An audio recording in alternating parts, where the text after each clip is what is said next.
Hello? Okay. Well, welcome everyone to our 2024 annual TEDx conference, Wholehearted. I'm Shreya Nagalapalli, and I'm the speakers team director for TEDxUCDavis. Hi, I'm Grace, and I am the sponsorship director. Hi, my name is Neha, and I'm the events director for this conference. Hello, I'm Jillian, and I'm the administrative director / marketing and design director. We have an exciting day planned ahead of us, filled with talks and performances. Before we begin, we wanted to explain the theme of our conference, Wholehearted. To us, Wholehearted describes how love can empower us in our lives, impact our careers, and cultivate ideas worth spreading. All of the talks and performances today will be related to this topic. There are brochures on your chairs that highlight all the speakers and performers as well as the event schedule. Please ask a team member in one of the TEDx t-shirts if you have any questions. Now, feel free to sit back and relax and enjoy the talks.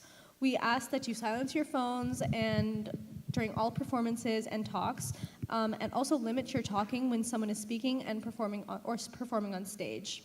We will have breaks throughout, but if you need to leave before that, please do so during the applause. And now, we give you Wholehearted. Welcome to something special. Welcome to TEDx. This TEDx event is part of a global conversation that takes place every day in every corner of the world. In schools, in theaters, in workplaces, even in prisons. People gather to hear the best ideas bubbling up in their communities. More than 3,000 TEDx events are held every year in 170 countries. It's a remarkable thing. TEDx events are self-organized under a license from TED, a non-profit organization devoted to discovering and sharing powerful ideas in the form of TED Talks. It's not TED itself, but your local TEDx team of volunteers that has done all the work to put on today's event, including booking all of the speakers. It's this team's ideas, dedication, and time that have made this possible. We really hope today's program sparks an exciting conversation. This is a day for curiosity and for skepticism, for inspiration and for action. The more you enter into it, the more you will take out. And now, on with the show.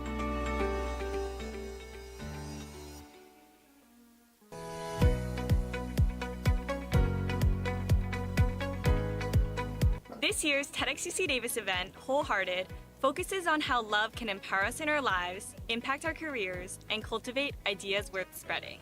This year, we're bringing together some of the brightest minds from a diverse range of backgrounds to spark moving, thoughtful conversations that matter. Here are our speakers. Hi, I'm Katia Moritz. Undiagnosed patients will impact the future of medicine while teaching all of us to manage uncertainty, build resilience, and find hope. See you at the TEDx at UC-Davis. Hi everyone, my name is Caden Velasquez, and I'm excited to give my TED Talk on creativity and leadership in the live events industry. Hope to see you there. Hi, my name is John Rybak, and I am the accidental acupuncturist. We're going to be exploring the science behind acupuncture and how that will redefine health and wellness. My name is Cara DiPietro, and my TED Talk is all about the importance of mental health within the theater industry.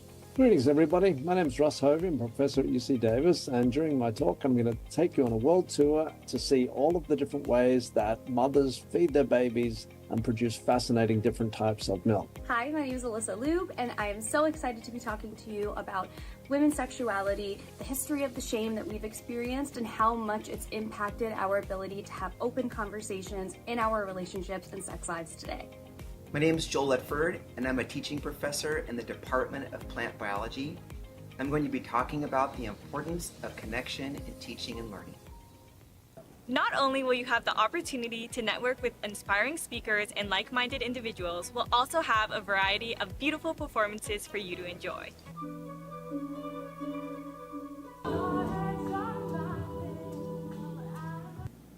Inhale, expand. Don't miss out on your chance to be part of something extraordinary. Join us as we explore new ideas and ignite change.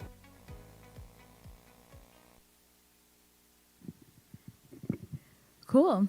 And so with that, I introduce our first speaker, Dr. Russ Hovey, who will be speaking about lactation in different mammals and how it can foster connections between mother and child.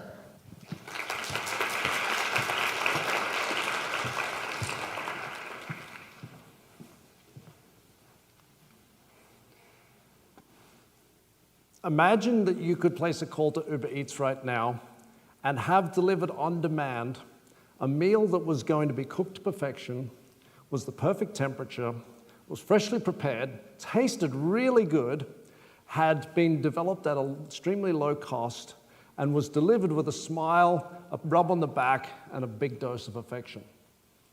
The theme of this year's UCDavis TED Talks is wholehearted. And I cannot think of a biological process more wholehearted than the way in which a mother prepares her milk for her offspring and the way that she delivers it. And I hope today to share with you some of the different insights by which this happens, all the way from the biological processes all across the planet.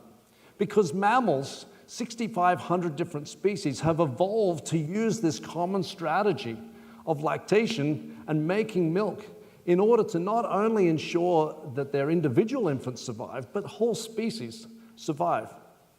And over the course of hundreds of millions of years, mammals evolved the strategy of basically having a mobile cafeteria that they had as they moved onto land in order to nourish their offspring.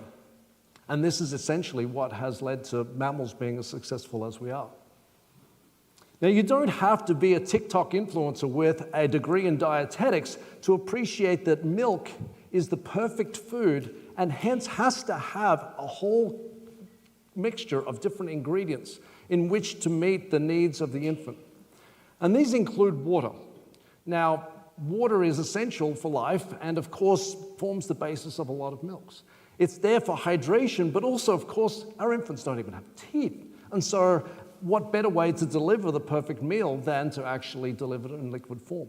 But milk is so much more. It contains rich proteins and fats that are going to be deposited in the offspring's body as sources of developing muscle and fat storage. And they're going to take different carbohydrates that can be broken down as a form of energy to stay warm and also to nourish their brains. But mums also know that if you leave the milk out on the counter, it's going to spoil. And they know that in order to protect themselves, as well as to protect their offspring, that they should secrete different types of antimicrobial molecules in their milk, which they do. And they also know that their kids are walking petri dishes, prone to getting all sorts of diseases and infections.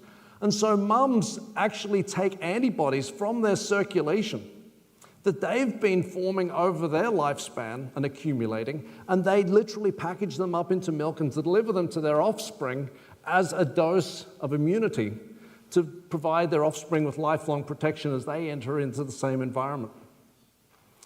And infants are also going to want to move around and follow mum around, and so mum is going to share things like calcium and phosphorus to develop the skeleton of their offspring so that they can be big and strong.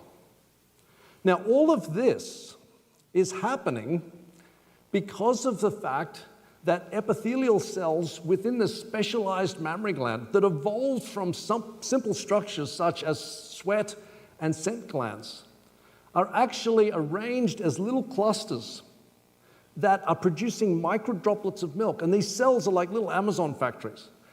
And they're taking different ingredients from mum's circulation, things such as glucose and amino acids and fatty acids and immunoglobulins. And they're entering into the cells, these specialized cells, and being repackaged to a host of different types of molecules that are then ultimately being expressed in the form of new milk products. These are only found in the body, in the breast of the mammary gland, the breast of the mother. So, for example, lactose, a sugar, is only produced in the mammary glands that not only is a source of energy, but also brings water into this complex fluid. The proteins that we know in cheese are there specifically to transport things such as calcium. And mums are also going to be transporting different types of fat molecules that are going to be a rich source of specified nutrition in order for supporting the growth of their individuals. But mums are also going to adapt to all of this process themselves. They want this to work.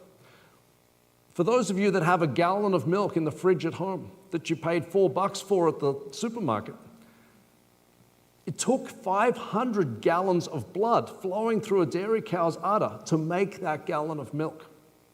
And in fact, a dairy cow is going to move the equivalent of a backyard swimming pool of blood through her udder on a daily basis to produce the milk that she does. But these mothers are also going to be changing their digestive tract so that they can retain more nutrients from the diet that they're consuming. They're going to also be changing the biology of their kidneys and their liver in order to retain more calcium and to produce more glucose to support the milk that they have to deliver to their offspring. And they're also going to be doing things such as breaking down their own skeleton.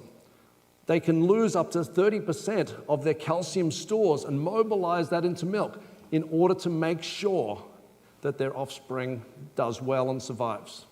If that's not wholehearted, I don't know what is. Now, if milk is perfect, which it is, then you might say, okay, then one size must fit all. Well, actually, that's where the fun begins, because in fact, if we take a global tour around this wonderful planet, we can find that not only is there a whole host of different types of milk produced around the planet, but also there's a lot of different strategies by which mothers deliver that milk in order to survive and to support their offspring. So for example, if we go down to Australia, where there's an environment where it's harsh and there's often droughts and floods, and we ask what kangaroos and wallabies do, they can actually support 3 offspring at once. They can have an undeveloped blastocyst in their reproductive tract waiting for the conditions to be ripe, but they can also then have just given birth to a baby joey about the size of a jelly belly that's migrated into the pouch, and it's going to be permanently attached to one specific nipple and drinking small amounts of a very specific type of milk that's tailored just for its developmental needs. But that joey also has an obnoxious brother or sister that's hopping around outside the patch, sticking its head in the pouch occasionally looking for a drink. And it's going to be nursing from a completely different nipple that's going to be producing large volumes of a more dilute milk that's also tailored for its particular needs. So a fascinating example of how this species adapted to a very challenging environment through the process of lactation. If we also then go north and visit Santa Claus in the North Pole, we might come across some hooded seals. Now, their strategy is quite fascinating because, in fact, these mothers will go off and intensively feed before they give birth to accumulate as much fat in their bodies as they can. And then when they do give birth, they're only going to produce milk for 4 days.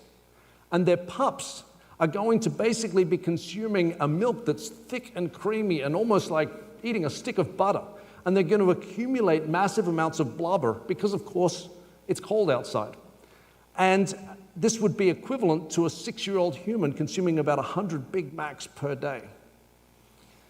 If we then go a little bit to warmer waters and see what Cape fur seals do, there the mothers are actually leaving their pups on land, but they're going off to forage and eat fish as they do for a couple of days here or there, and they'll come back and then nurse their pups, and they'll do that for several months. But then, as time goes on, they have to go further and further afield on longer and longer fishing trips. And so eventually they have to go away for weeks on end. Now, that becomes a bit of a challenge if you're a lactating female because, in fact, normally the cells inside the mammary gland would respond by turning off their production of milk. But in fact, this species has evolved to not produce any lactose and hence doesn't accumulate large amounts of fluid. And so as a result, she's able to go away for these long periods, return back to land and feed her pups and not have negative consequences and then go back on another fishing trip. Across the way, if elephant seals are in the neighborhood, well, the male offspring there are becoming quite obnoxious. They're never happy with what mum has for them. So they're going to drink all of mum's milk, but because they want to become the dominant male within the colony, they're actually going to go across and push another pup aside and drink from another male just to become the biggest, strongest male in the colony, which is pretty fascinating. Back on land, we have a host of different herbivores that are grazing different types of environments, consuming indigestible plant material that wouldn't be of any use to any of us. And through the biology of the rumen and all of the microorganisms in the 4-chambered stomach, They're able to take that indigestible plant material, break it down to the simplest of molecules, deliver it to the mammary glands, and reconvert it into the perfect food. Now, of course, this then is used for raising other infant animals that might be used in animal production systems for feeding humans, or producing dairy products. But in addition, one of the things that happens even here in our own backyard in California is we often use this process to take otherwise invaluable commodity byproducts that can then actually be broken down and resynthesized by ruminant animals into something as precious and valuable as milk, so you could all have your cappuccino before you came here today. Last but not least, as humans, we have evolved and developed very special lactation strategies that we've really only come to appreciate in the last couple of decades. Human milk is rich in particular types of sugars called oligosaccharides. And these oligosaccharides are specifically there to feed a particular species of beneficial bacteria called Bifidobacterium infantis that lives in the gut of human infants under ideal conditions. And this actually provides health benefits to the offspring and developmental advantages.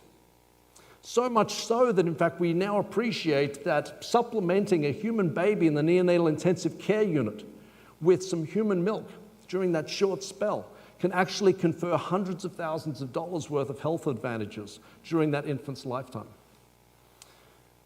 So with all of that, now that you appreciate how perfect milk is, I ask you to join me in celebrating the gift that mothers give to their infants through milk. With Mother's Day coming up, whether it be on icebergs, whether it be on land, or whether it be in the living room, a mother keeps giving her gift of milk to her infant, and it's a gift that keeps on giving. Thank you.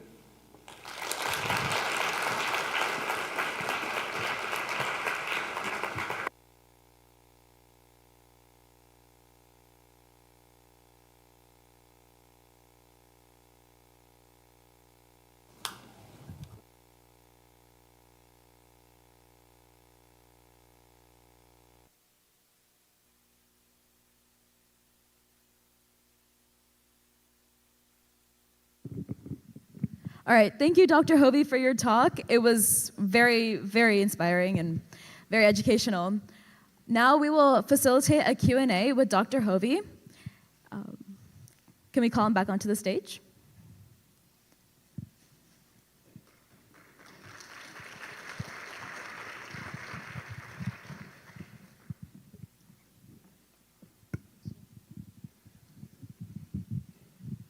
That was a fascinating speech from Dr. Russ Hovey. It was very informative. I've learned a ton, and I have gained a new appreciation for the many functions of milk. We'll now be starting the Q&A.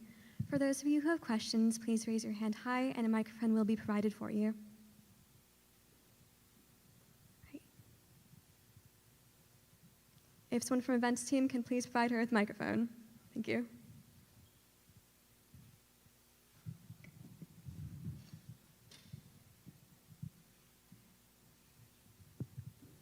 How loud is your voice? Can you hear me? Yes. Well, I got you inspired to speak about this. Great question. So actually, this is what I do for a living. That is, I'm a professor that works on the mammary glands, everything from how its normal biology influences milk production in a host of different species, but also I have an interest in breast cancer research, because while today what I talked about is the normal biology of how the cells in the breast work to make milk, those same cells can undergo different types of events that can lead them to becoming cancerous. And of course, that can end up affecting 1 in 8 women across the planet. And so we're interested in particular in the processes that might trigger those cells to actually end up becoming cancerous, and some of the mechanisms underlying that. I have an interest in a long time background in dairy animals, but over the years I've then been interested in extending that sort of research to human health and medicine as well. Sounds a really great answer. Thank you, Dr. Hovey. Are there any more questions from the class? All right.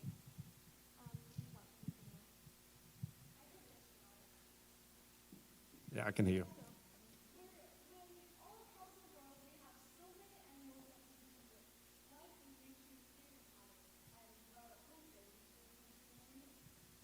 So the question is, why have we selected and developed Holstein cattle, or at least dairy cattle, to be our major source of dairy products? And the simple answer would be that they have been very adaptable to domestication, and that we've been able to genetically select them over time in terms of being able to influence their reproduction rates, and also to select them to make the type of milk that is of most advantage to us as humans and to produce different dairy products.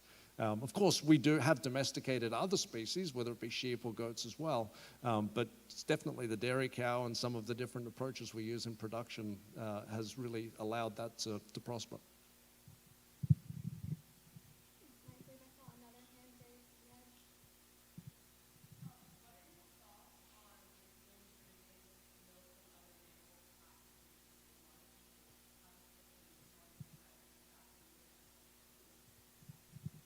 Right, so the question is my thoughts on humans drinking, let's say cow's milk obviously is the main form, relative to the fact that humans would normally be raised, let's say, on human milk.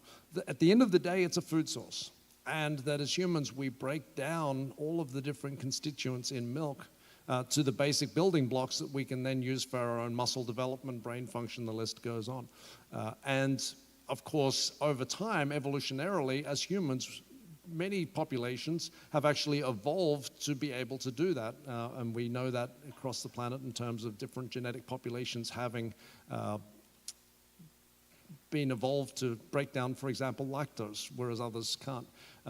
So in terms of different things in milk, one of the things, of course, is that dairy products are produced in safe, scrutinized type of environment, but also, of course, it's one of those things that, you know, they're prepared in a lot of different ways and delivered safely to consumers, but we also are breaking down all of the different molecules that are in milk that might be endogenously part of that milk product.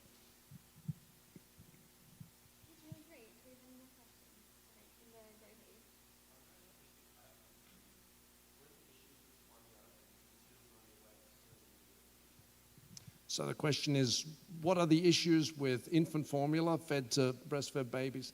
So there's a host of different things there.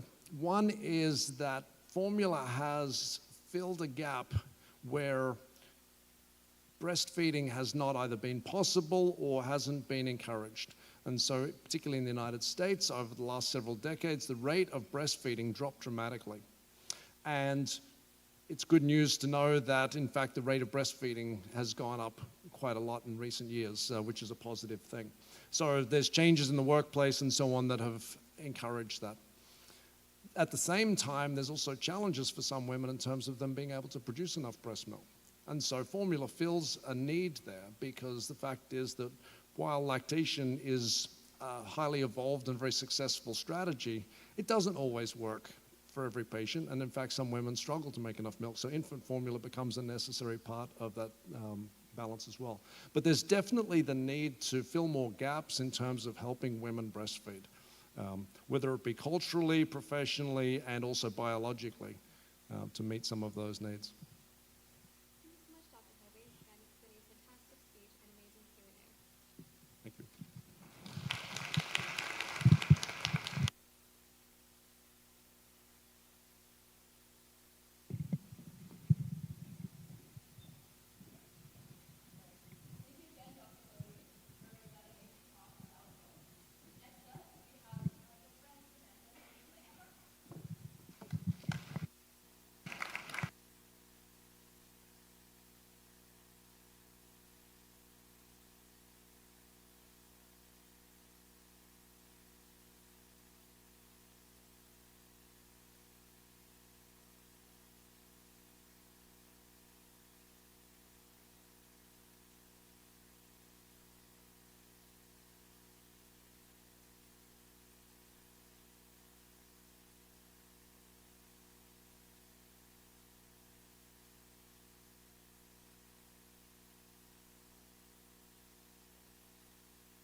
All right, thank you, Sam. That was amazing. That was beautiful. Oh my goodness.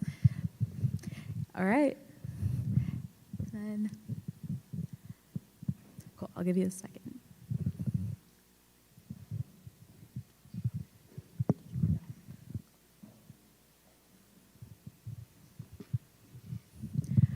All right, and then next up, we have our next speaker, John Rybak, who's going to be talking about redefining pain and wellness with acupuncture. Let's welcome him to the stage.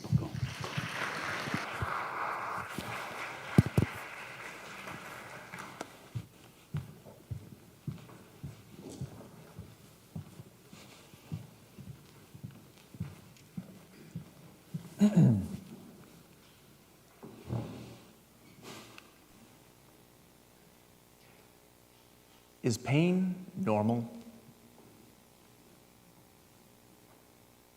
I'm going to tell you a story today about how lucky I am to be here today, to have this opportunity to share what I've learned, my experiences with you all, and thousands of patients every single year. This is a story about chronic pain and a holistic systems approach to our mind and our body. I want you to keep in mind as I tell you this story that every single year, 50 million Americans suffer and endure chronic pain. But first, let's go back in time. The year is 1989, and they called me Mighty Mouse.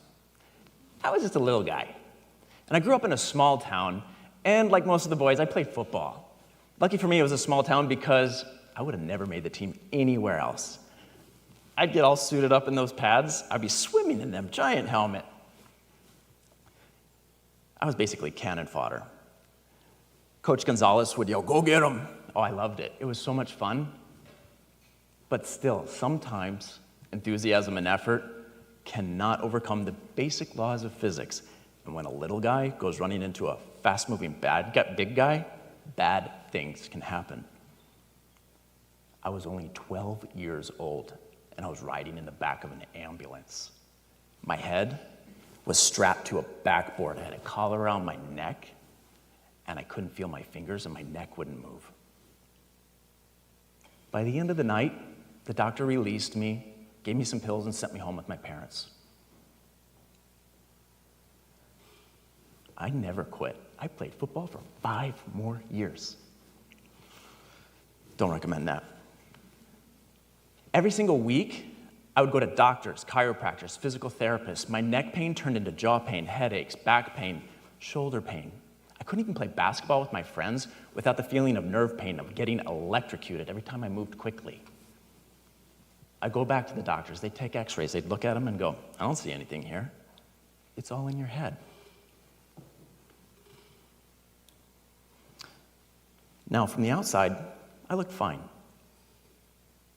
But on the inside, I was the definition of chronic pain. It wasn't just these muscle spasms, neck pain, back pain, headaches. My digestion was horrible. I couldn't concentrate, and my mood was spiraling downwards. My doctor did his best. He gave me antidepressants.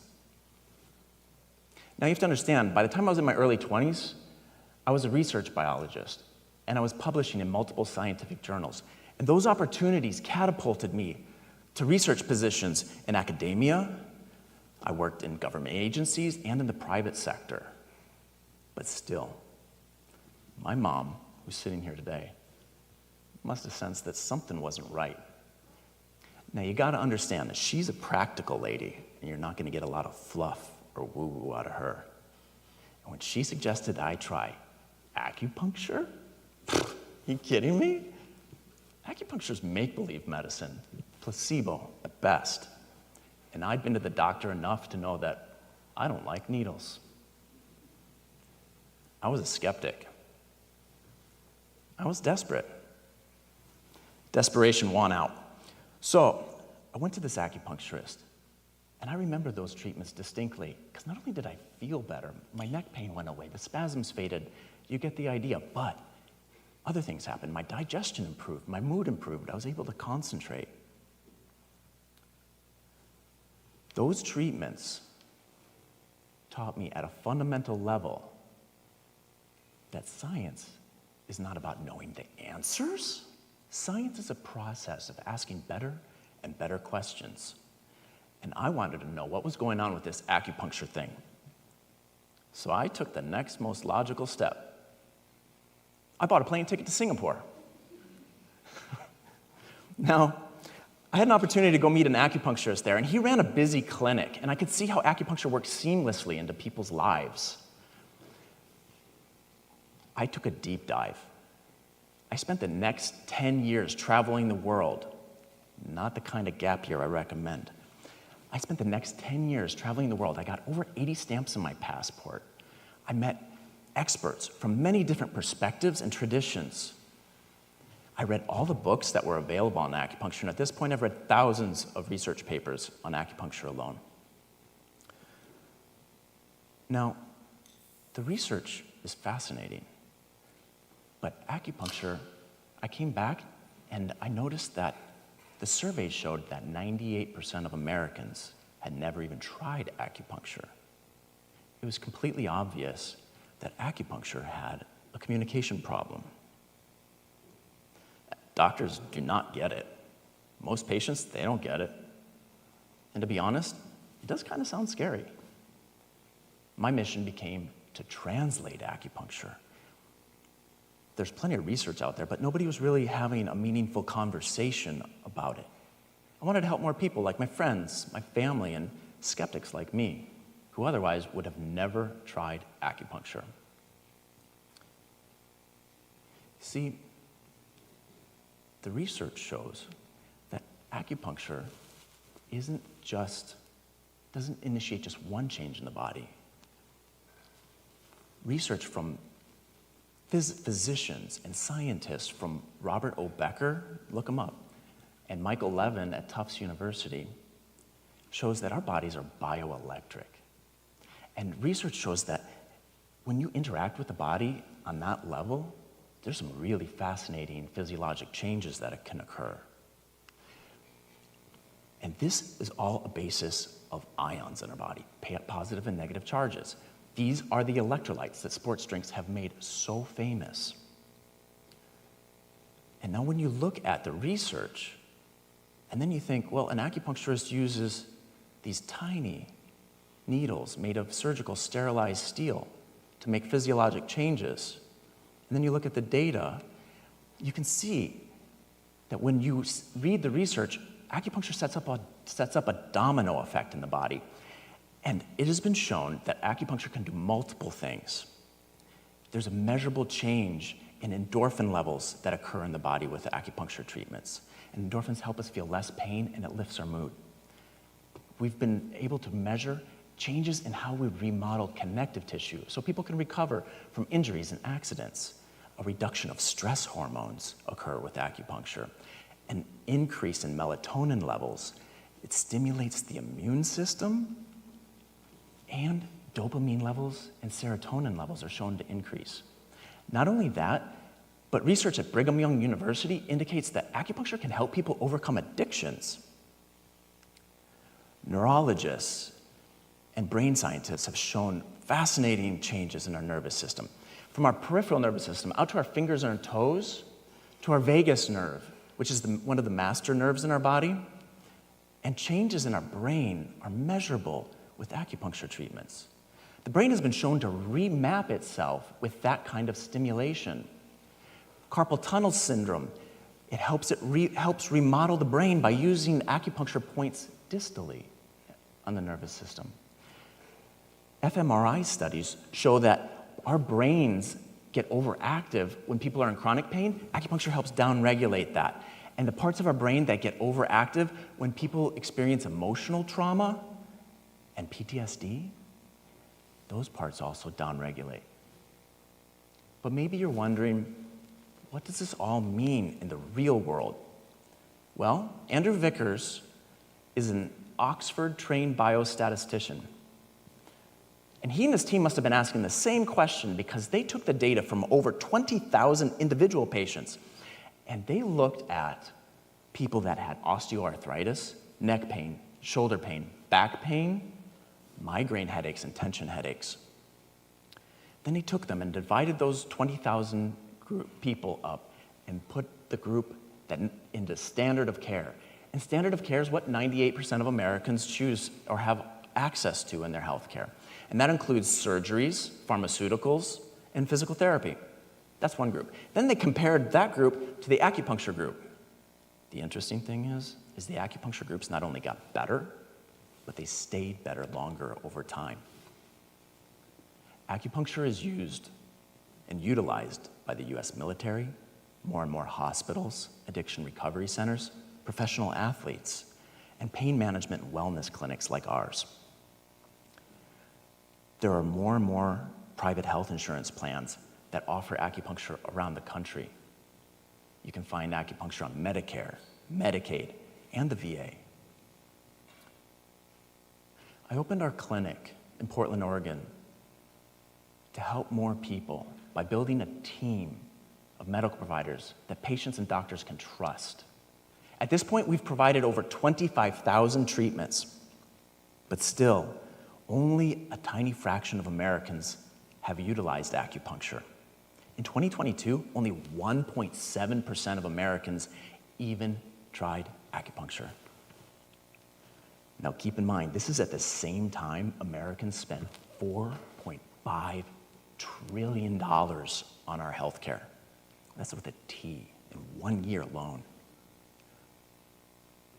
The opiate crisis rages on, and it claims the lives of over 100,000 Americans every single year.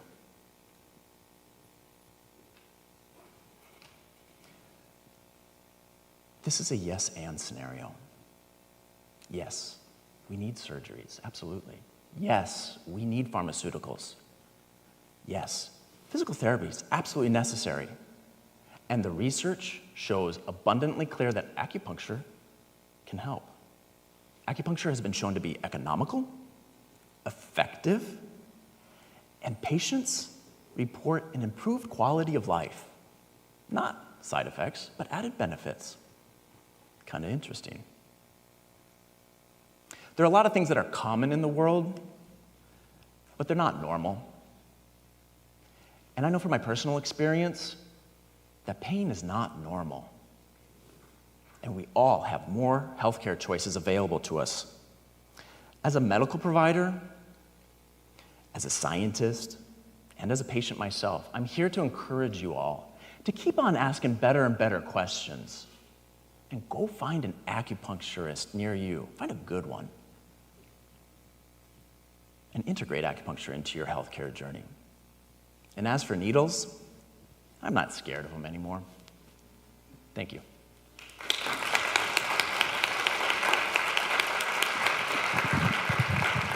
All right, thank you, John. That was an amazing talk about acupuncture. Now we will start our Q&A.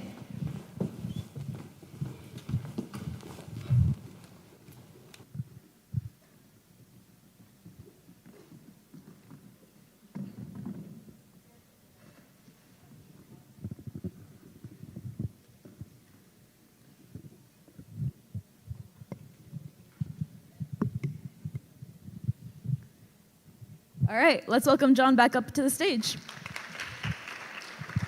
Cool.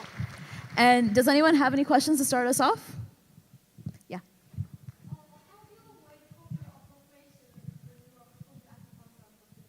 That's one of my favorite questions. And that's one of the, I kind of alluded to it in the talk. I think that's one of the biggest mistakes that you'll find when you take something from a traditional culture. There's something that I call pathological nostalgia, and that's what I think really prevents a lot of people from understanding the science, particularly in my profession. I teach at a Chinese medical school in Portland, Oregon also, and run a clinic, and that's really an important part of the way I try to present acupuncture and bridge that gap for patients in the United States. I mean, I lived and studied in China and Japan, and I think it's really important, and it's a dangerous step. And some of my friends and colleagues kind of roll their eyes, but I'm like, oh, we're all pathologically nostalgic. We keep thinking back that we lived 2,000 years ago. But yeah, I don't know. That's it. Do you have any more questions about that? Sorry, what did you ask? Oh, sorry. Yeah, her question was how do we manage cultural appropriation in acupuncture? Did I represent that well? Yeah. Yeah, totally. So will teachers choose to find an Asian, speak a brighter rather than I don't think we're all human. We all can learn the same things. So yeah, it's beyond culture at this point. Okay, great. And then any other? Yes.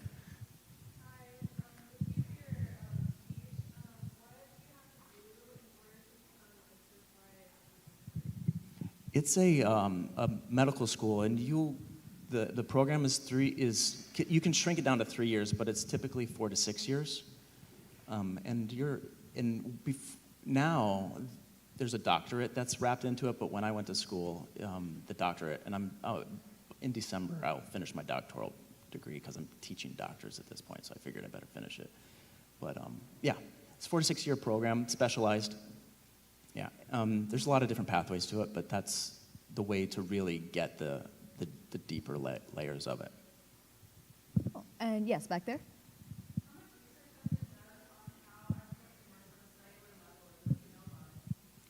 Oh, there's a fascinating, jump in, I left a QR code up. We might click back to the QR code, and you'll be able to look at, there's a couple citations. You can rabbit hole down those references, and you can really get into some of the cellular mechanisms that are going on. But really, when you get into your molecular biology classes, what you're going to want to know, and watch the YouTube link that's on here of Michael Levin from Tufts University. Really great 15-minute clip of a long interview. But you're going to be looking for ion channels, and that's the part that I think is going to take. I think acupuncture. Speaking of cultural appropriation, if we look forward with it, it's going to actually, arguably, inform our next layers of medicine. And with questions like that, I think something really interesting can come of it. All right, cool. Any other? Yes. Here, I'll go you first, and then you next.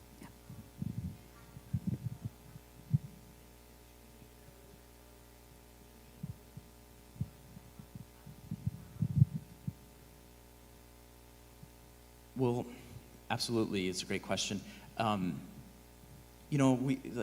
lot of us have cars, and you get the oil changed before the engine breaks, and you change the tires, and there's a really dangerous perception in our way of culturally thinking about healthcare is that you wait for it to break, and if something breaks, go get it fixed and find the appropriate provider. Because I'm not going to set a bone.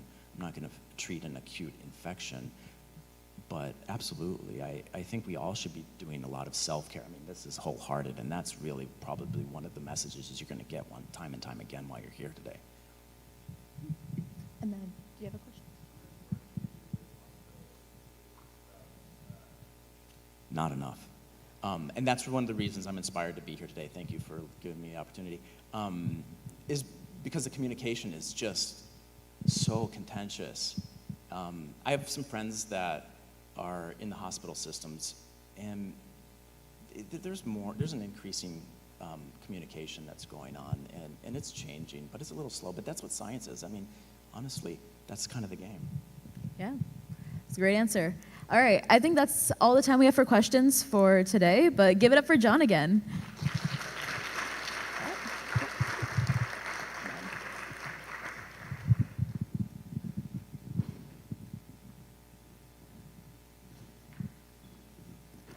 And then, all right, next up, we'll have Sufi psychology and Tamarkoz meditation, giving a guided meditation and also a little bit into Sufi psychology.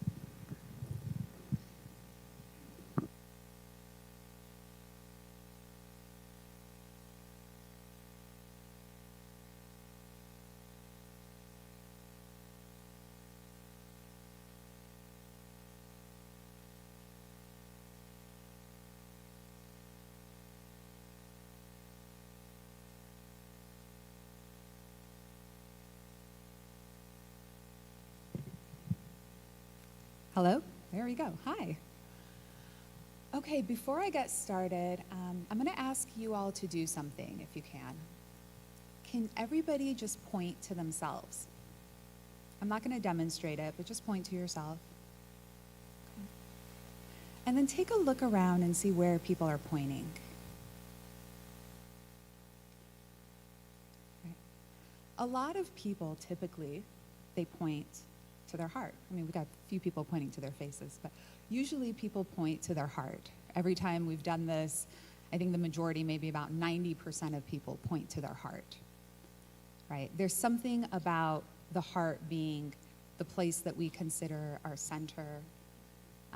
It's where we feel that there's a sense that comes from us. There's, even in the way that we speak, right? We say, follow your heart, listen to your heart, right? There's a wisdom to the heart we all know is there.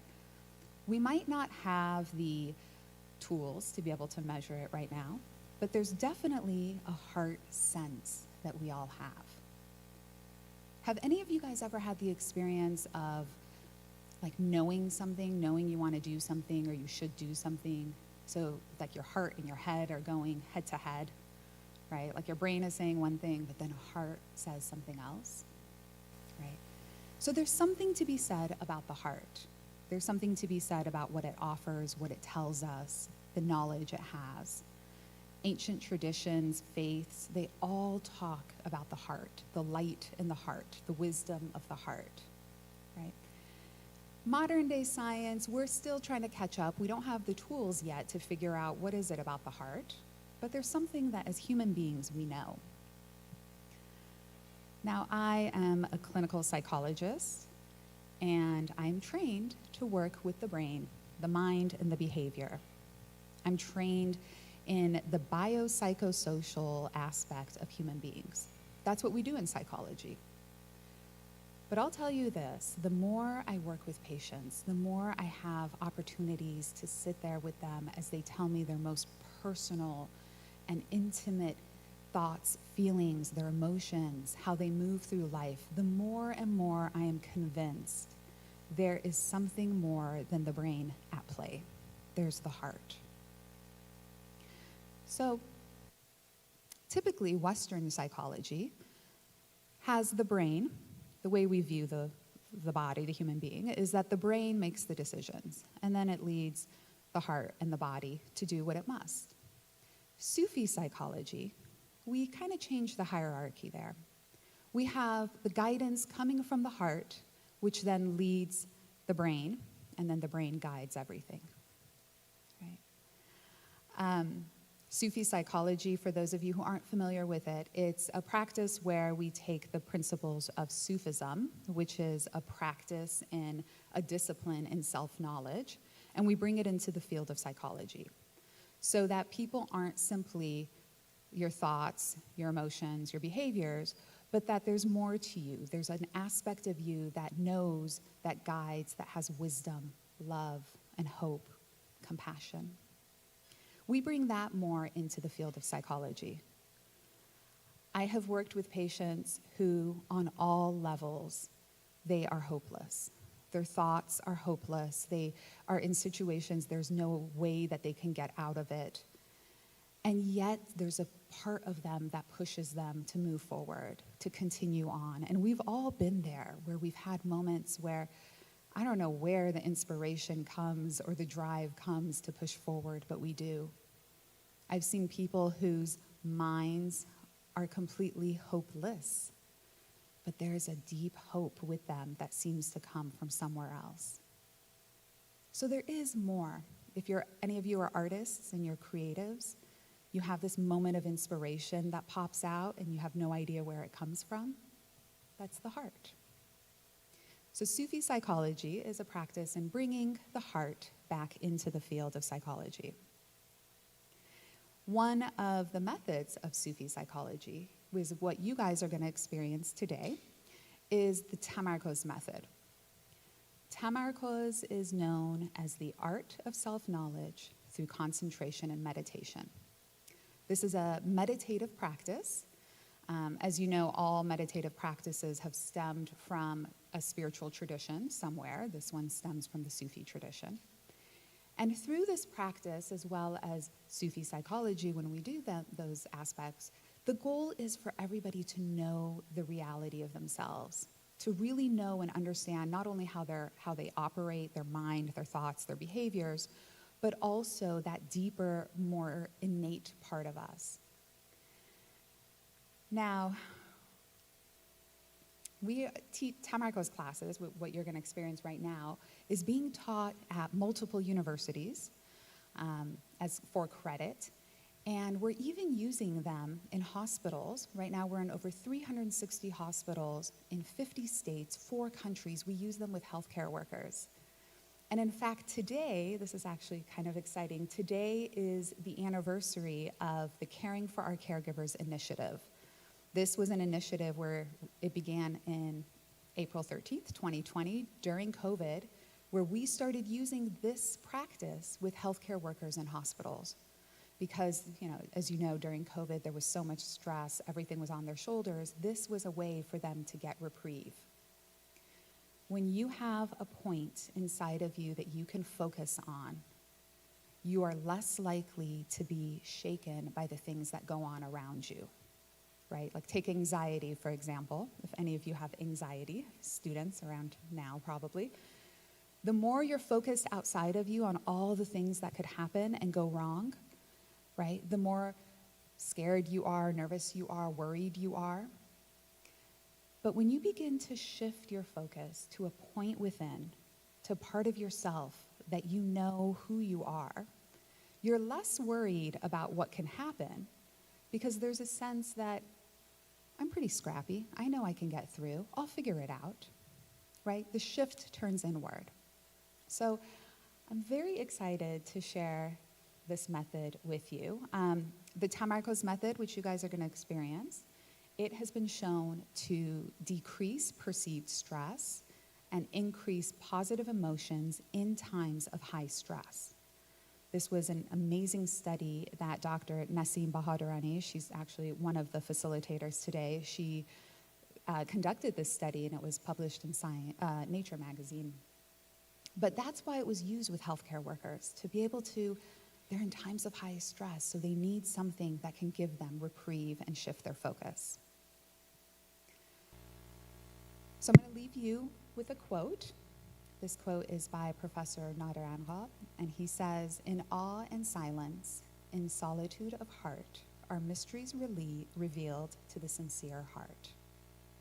And so I'm going to pass it on to my counterparts. This is Dr. Mohammed Sadouri and Naseem Bahadurani, who will be guiding you all. You'll have a little moment to be able to experience this and hopefully experience the heart a little. Okay?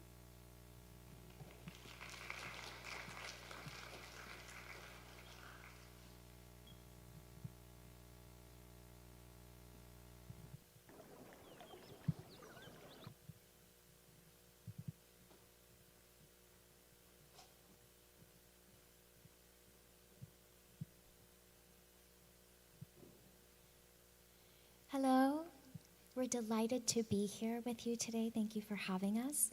My name is Naseem Bahadurani, and this is Mohammed Sadouri. The two of us co-instruct Tamarkoz meditation classes here at the UC Davis campus. We have classes in the morning. They are enrolled to maximum capacity, and we've got pleased to have a wait list of students that we love working with. So what is Tamarkoz? Tamarkoz is a 1,400-year-old ancient practice of Sufism. It's a method of meditation, and it's unique to MTO Shah Maqsoodi, which is the school of Islamic Sufism. You've heard Saloumeh talk about it, talk right before us, but in Sufism, which is the study of self-knowledge, it's taught that the true self is within the human heart. And the great Sufi master, Professor Sadiq Anga, states that the source of life is in the human heart. It's the source of wisdom, of guidance, of love, of creativity, of tranquility, of stability, and of balance. So that through all the ups and downs that we or one may be experiencing in life, we can find that point of stability and balance if we go within. And this is why meditation and concentration in the heart is so crucial and so important in Sufism. We'd love to share a brief experiential session with you and invite you to join us. The great Sufi master, Professor Nadir Anqa, states that the heart is the door that leads to life, and love is the key that opens the door. With that, we look forward to sharing this brief experience with you.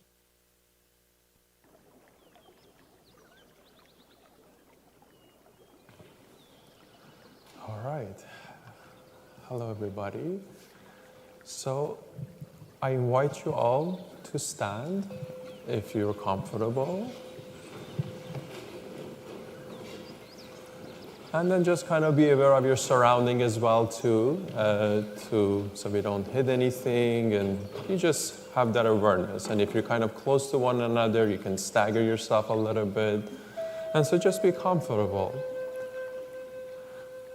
All right, let's just kind of shake the body. Let's just kind of get the blood flow. Maybe just, it's okay to be playful and look a little bit funny. Let's disrupt this organized conversation that we're having. It's okay. Just let loose and relax and have a nice smile on your face too. That I think helps as well too. Okay, so let's kind of slow down. Gather yourself. Take a deep breath. Inhaling in through the nose and exhaling out through the mouth. Feel that calmness, that quietness. And then we're going to ask you to very gently begin to tap. Tap on your chest. Very gently. This helps to activate your energy center in your body, and it also breathe deeply as you do this. It also may help to get rid of stale air in your lungs, so just very gently tap. And then begin to tap your side, very softly, very gently. Your kidneys. Again, be loving, compassionate, gentle, and kind to yourself. That's our rule number 1 in our all classes. And then begin to tap your shoulder, tap your jawline, your cheeks, your temples, and then breathe as you do this. Breathe deeply. And then begin to tap the crown of your head, the back of your head, the back of your neck. And then we're going to just take our right hand and just cleanse and just clear. Just allow yourself, whatever you don't want to carry with you anymore, it's just literally, symbolically, just wash it off. Let go. And then bring your hand by your side. Become aware of the palm of your hand, the weight of your hand. Just very slowly begin to increase and decrease the distance of your hand and your body. Just allow yourself to connect and become aware of your own body. And then palms up, we're going to inhale, open up hands sideways or in front, just adjust. And then as you exhale, again, just as if you're washing and cleansing, just softening. Very graceful, very soft. Another inhalation, deep inhalation, gathering. And then as you exhale, just cleansing. A very graceful movement. Let's do that one more time. Gather, inhale. And as you bring it down, just cleansing, clearing. And this time, come to your heart, left hand on the bottom, place both hands over your heart, the center of your chest. And just close your eyes for a moment, take a deep breath. Feel the warmth, feel the softness of your hand over your heart, connecting with your heart. Very gently begin to open your hands, palm facing one another, not touching. And then bring every focus, all the thoughts, all your ability, just bring all your focus into that space between your hands, not touching. You may feel a warmth, you may feel thickness of air, no expectation, just openness. And then very slowly begin to increase and decrease the distance of your hand, very slowly. You may begin to feel a pull, like you're a little child and playing with magnet. Again, no expectation. Simply just bring your awareness to whatever you may be experiencing at this point. Bring your breath into it. As you inhale, increase the distance. And as you exhale, gather.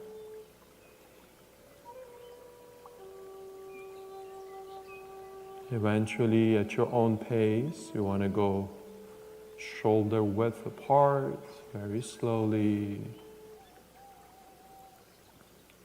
And once you have shoulder width apart, take a deep breath. And very slowly bring your arms down by your side. Stay connected. Hands are not empty. And once you arrive, again, just very softly increase and decrease the distance. We learn in the Tamarkoz meditation, there are energy centered in the body and there are minor ones in the palm of our hand. So we're connecting with that.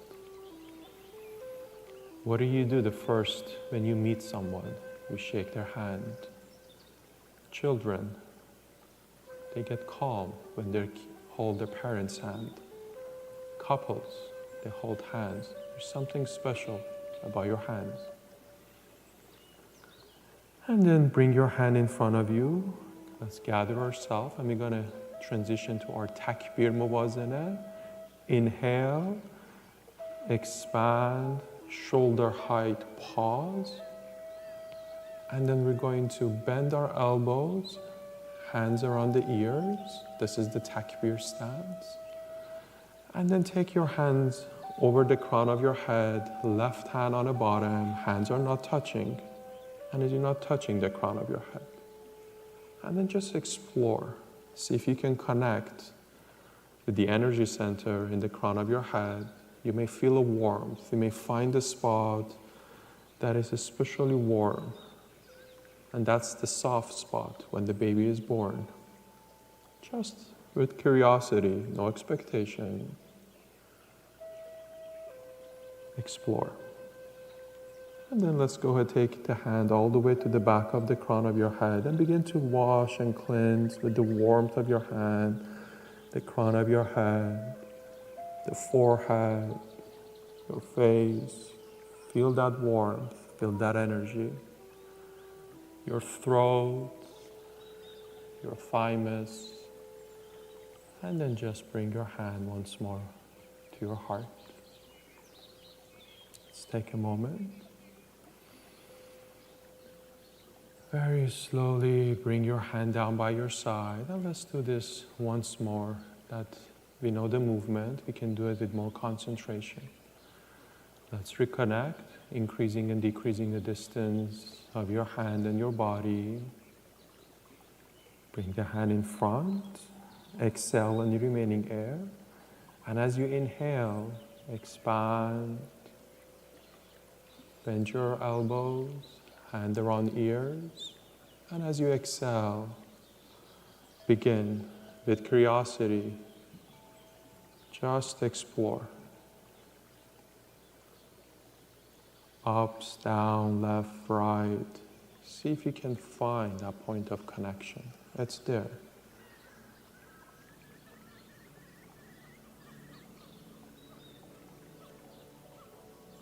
Take your hand all the way to the back, and let's once more cleanse, clear the crown, your third eye, your mouth, your throat center, your thymus, and then just gather it in your heart. Close your eyes if not already closed. And let's begin to breathe deeply into your heart.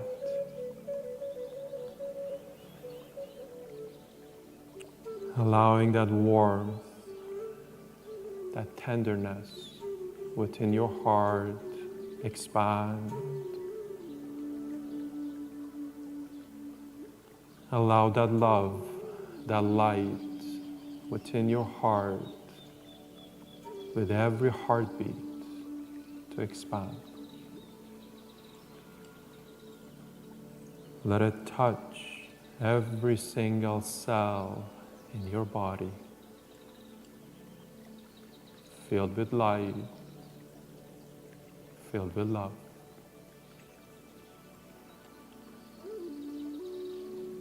And with every breath, expand that love.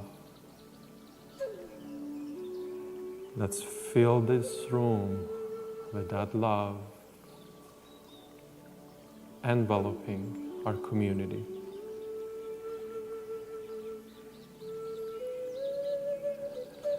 Expanding, filling our town, our nation.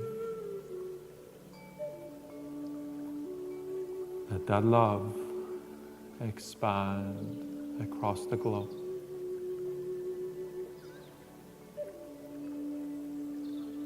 Our teacher, Professor Nader Anga, states, love is the very glue of existence. Love is the very glue of existence. Thank you.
Okay.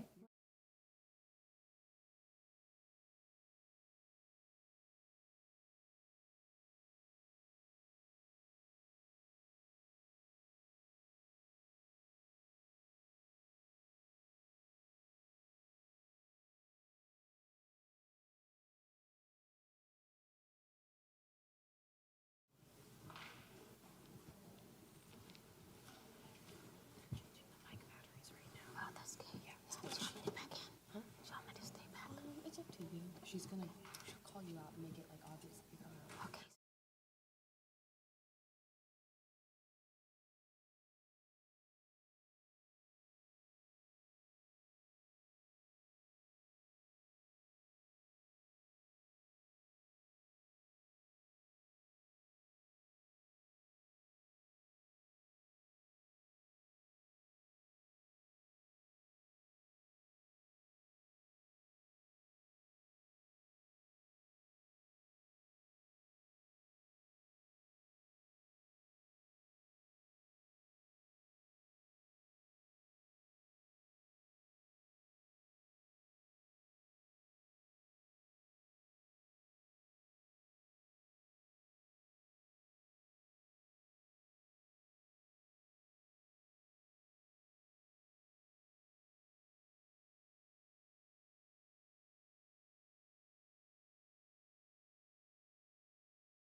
All right. Sorry for the technical difficulties, but give it up again for Tamarkoz meditation and Sufi psychology. All right. That was very relaxing, and this leads us to our final speaker before we break for lunch, Dr.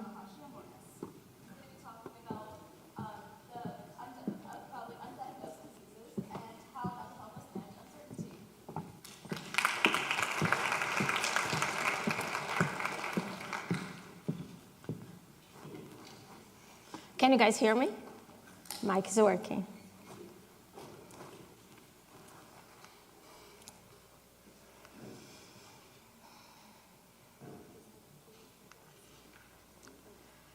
Kathleen Fobig. She spent 20 years in jail for killing her 4 children. They are all under the age of 2. She's considered the most notorious serial killer in the history of Australia. She maintained her innocence. She saw the babies die. She had nothing to do with it. It was a mystery. How could that be? This is Alex. Nothing was wrong with him when he was born. He was a beautiful boy.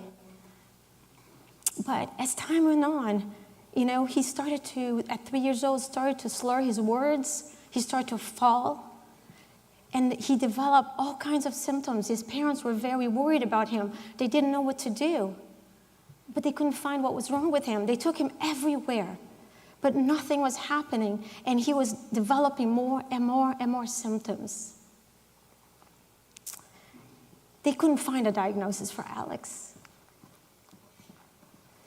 Me? I just went to get an endoscopy. Simple procedure. You get a camera, they look inside, no big deal.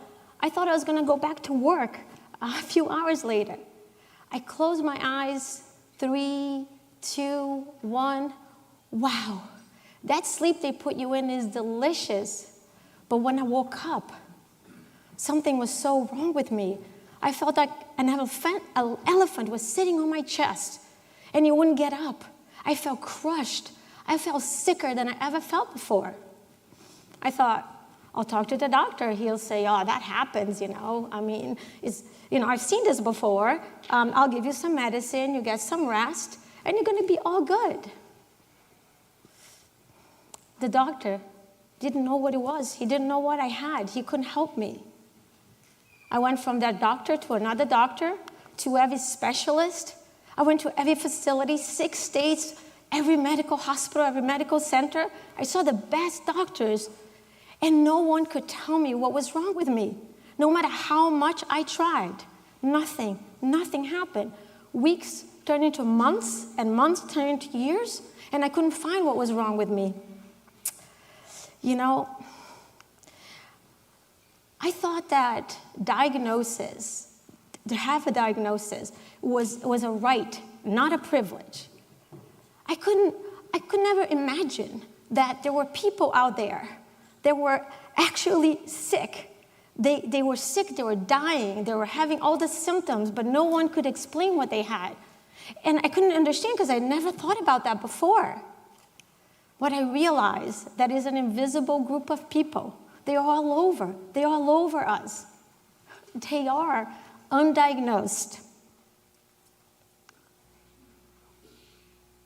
Well, what do you do about that?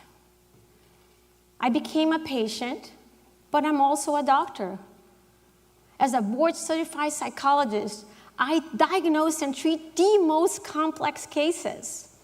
I thought I can manage this health system I've been doing for so many years. Well, my patients struggle with uncertainty. What's wrong with me? Will I get better? Am I dying? My OCD patients, my anxiety and OCD patients are tortured by thoughts and emotions.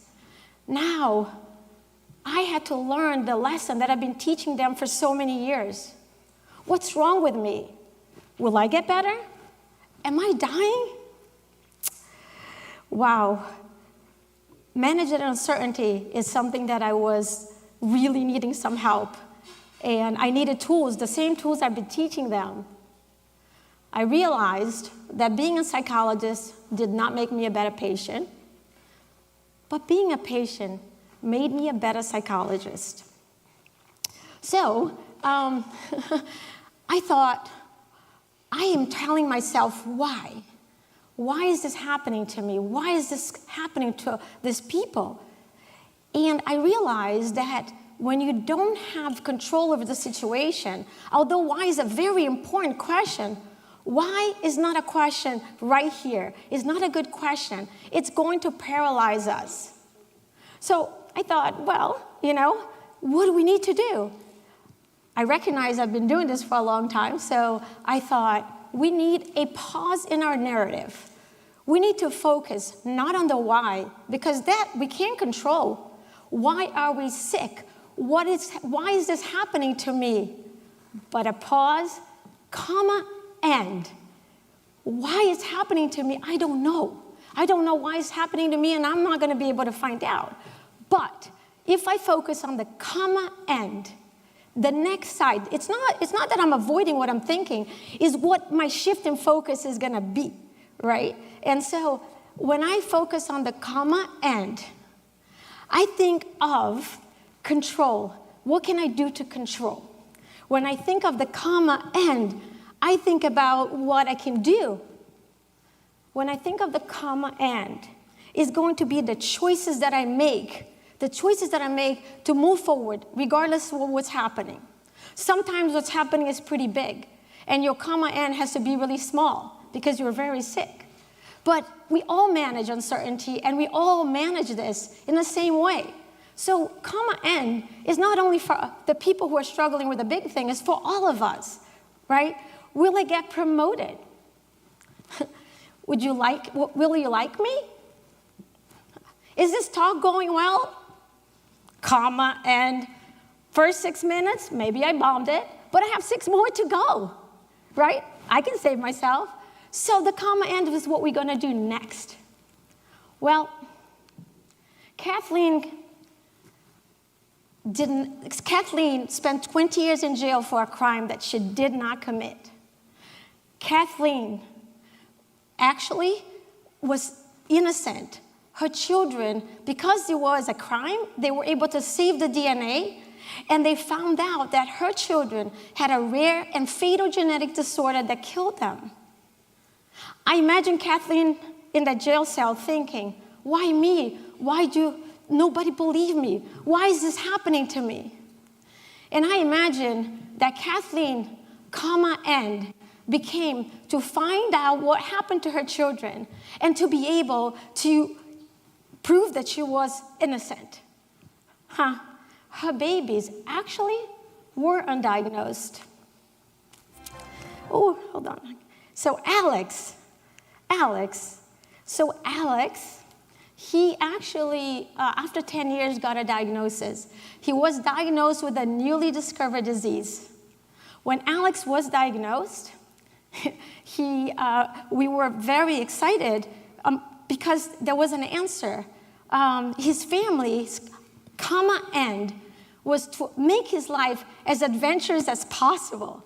So Alex, they packed all his equipment and wheelchair, and they flew all the way to China to meet the Transformers. But Alex had a big dream. There was something he really wanted to do. And it's something that you wouldn't imagine for someone in his situation. Alex wanted to take the ride of his life.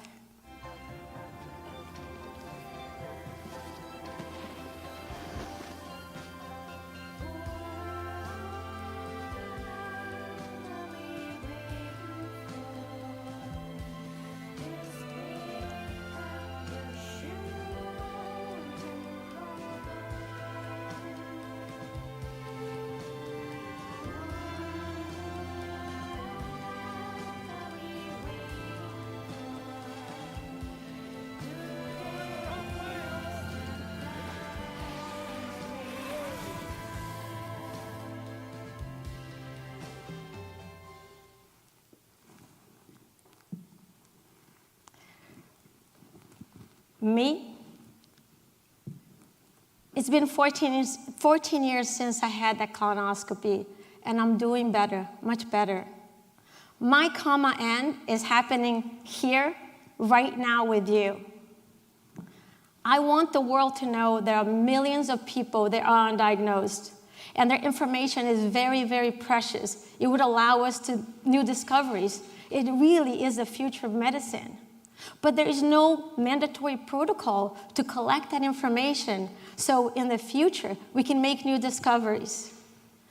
So one thing that is very sad, not only for science, but for the families that lose a loved one, and no material, nothing is left. They will serve a lifetime in prison.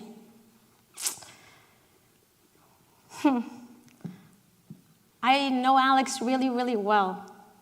Really, really well. I spent many, many hours, many days with him. My common end brought me to them, to Alex's family. When I had to shift my focus from being sick, I decided to do something I had never done before, something much bigger than my illness. I decided to document the lives of people who are undiagnosed, and I made a documentary. Crazy story, but I made a documentary. And that's how I met his family. And my favorite story from Alex is one day when he's still well. Now he lost his functions, but he was still well. And he ran out of nowhere to his mom and said, "Ma, never give up. Never give up." So if I could leave you with three things that you could take home with you that will really, really support you for the regular things, for the day-to-day things, and four very big ones. Embrace uncertainty. Accept the unknown. Accept the unknown. 2, build resilience. Struggle through the struggle. Struggle through the struggle, the really important skill. Do that. And if you find your common end, you will find hope. Thank you.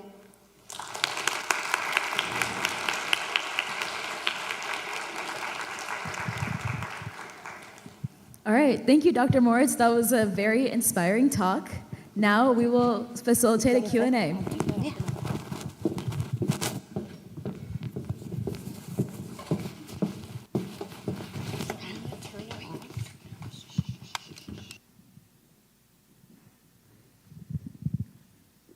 And also, as just a quick note, please hold for popping open cans for before and after talks or during Q&As. Thank you.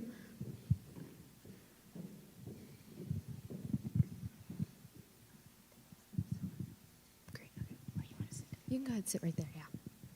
Okay, that was a great talk. If you guys want to give it up for Dr. Moritz one more time. And first, I want to open up the Q&A to you guys. If anybody has any questions, you can go ahead and raise your hand. Yes.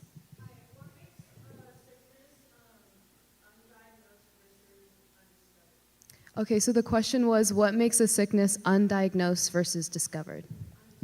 Undiscovered, sorry. I love you for that question.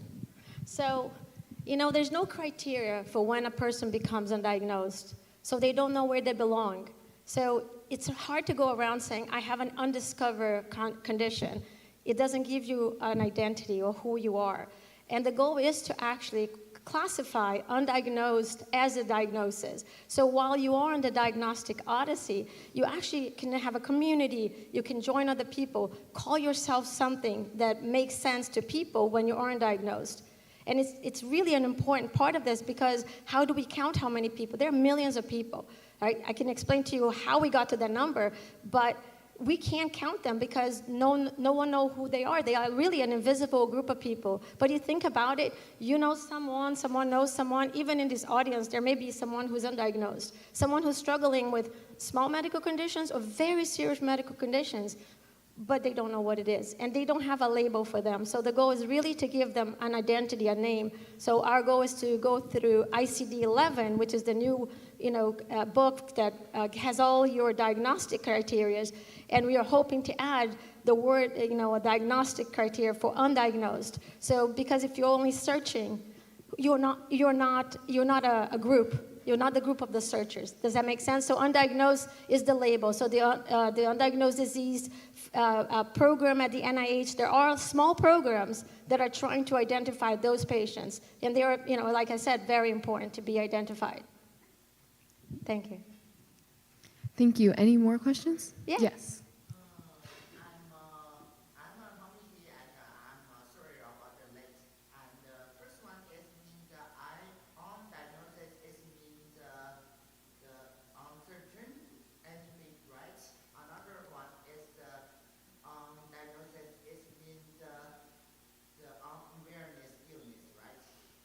Yeah, so we don't know all the illnesses that are in the world. We don't know yet. There are many illnesses that are not discovered. So, for example, Alex was undiagnosed for 10 years, and when he got a diagnosis, was a newly discovered disease, and we actually made a movie about that, the way he got his diagnosis, and after he got a diagnosis, then there were 100 other children diagnosed with the same disease, and because his mom had documented his journey through her caring bridge, just talking about what was happening to him, all these other moms now use her caring bridge to be able to learn what to do next, because it's the only guide that they have about this condition right now.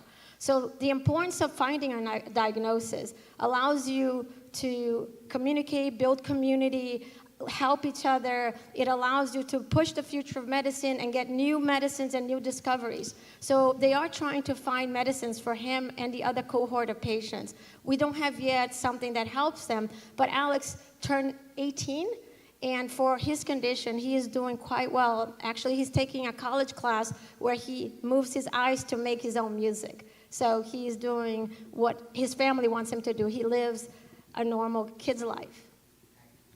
Mm-hmm. That was a great question. Do we have any more questions for Dr. Moritz? Yes.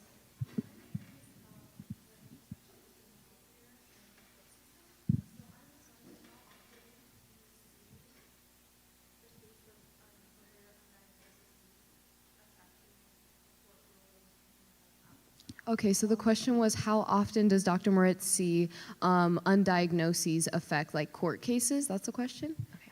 Well, here's the thing.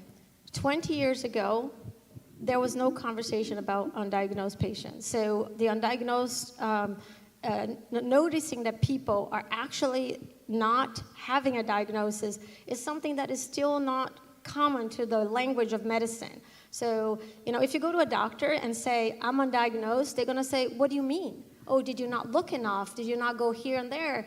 And you're like, no, I gone everywhere. I done everything, right? So what happens with the court system 20 years ago, they didn't even consider that those babies could die.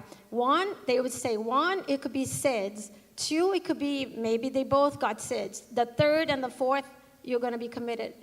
That's a crime. So what happens is it's so important to realize that, the idea to store the information in a crime scene, like in a crime case, like a cold case file is stored, even if they don't know what killed the person. And in the future, they can actually figure it out. But that doesn't happen for undiagnosed patients. So if someone dies at the hospital right now, many times nothing is collected, no DNA, no information, nothing that can help the parents continue, the family continue to find the answers. Right? So I think that now more and more, I think families will, in her case, I read her case, I'm like obsessed with this case because it really was, I spent 10 years making this documentary, and this is a perfect example of why it's so important, right? So in her case, there was no proof that she did anything to the children. There was no showing, there was no proof of anything. There was her diaries that she said, it's really hard, my children cry a lot. Well, find out. Two had one genetic disorder, the other had another genetic disorder, and the four of them had a fatal disorder that would kill them before the age of 2. So that's what happened. Thank you. That was a great question. Any more questions? I think we have two, three. We can start from you over there.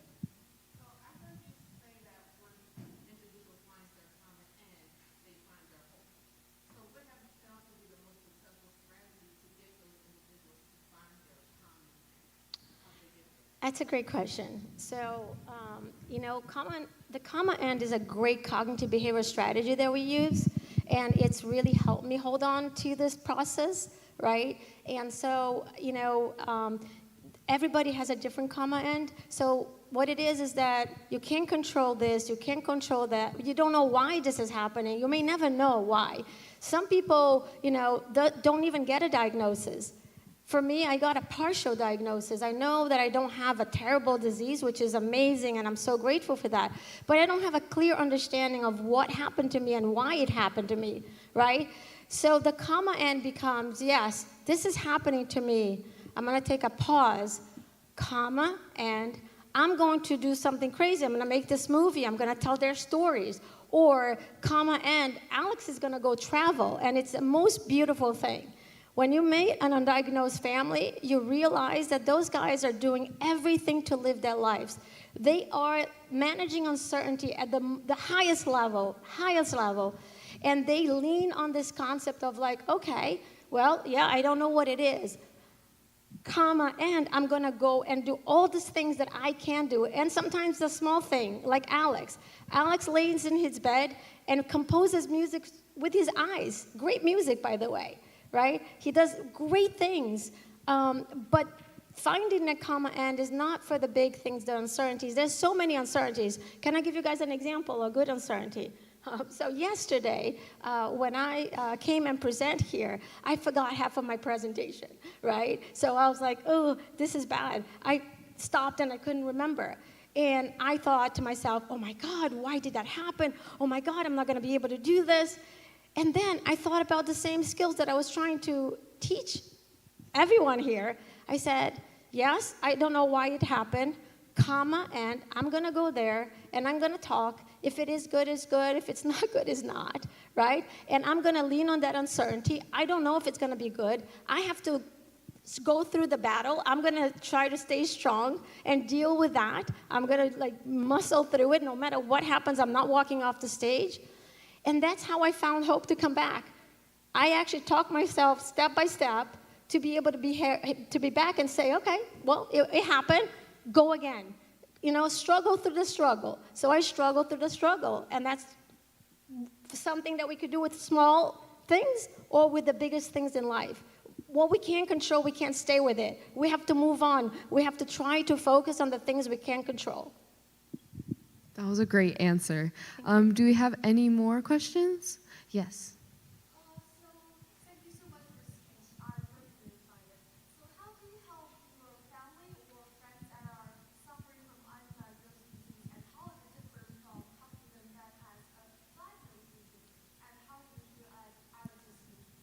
And then the question was, how do you help, or how do you differ in help for those who are undiagnosed versus those who are diagnosed? Yeah.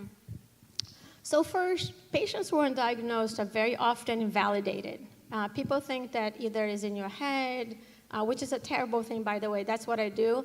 And being in your head is very tough. But it's a misdiagnosis. You don't have a whole numbness in your leg that you can't walk anymore because you have anxiety. That's not how it manifests itself.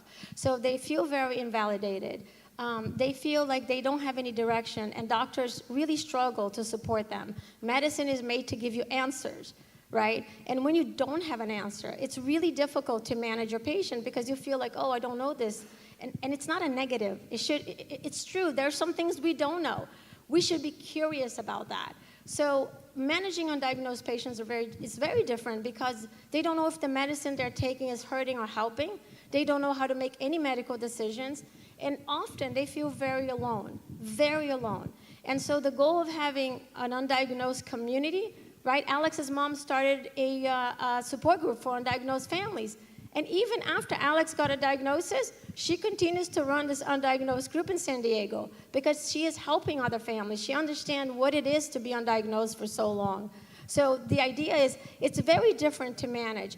I'll give you an example. When you go get a test, like you have something, and you know something is wrong, you're very sick, you don't feel well, and then they do a bunch of tests, and then you're waiting for the results. It is a terrible time, right? When you're waiting and waiting and you're waiting to find out if there's a problem. Think about if that result never came. You wait and wait and wait. Everything comes back normal. You continue sick. Then you wait and wait and wait. You are stuck on that terrible moment, the moment where things are like not moving forward for you. It's just like a terrible time. And so we have to validate that to the families. The families struggle a lot. Okay, that was a great answer, and that's going to wrap up our Q&A. Thank you so much for speaking with us. That was great questions, too. Thank you, guys.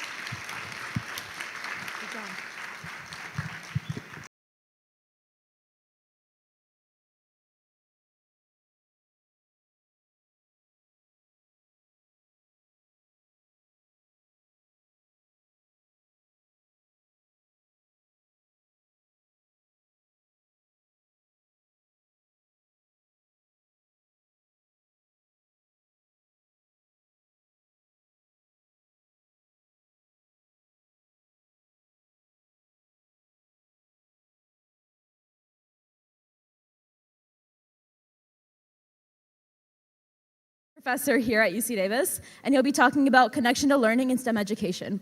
Let's give him a round of applause.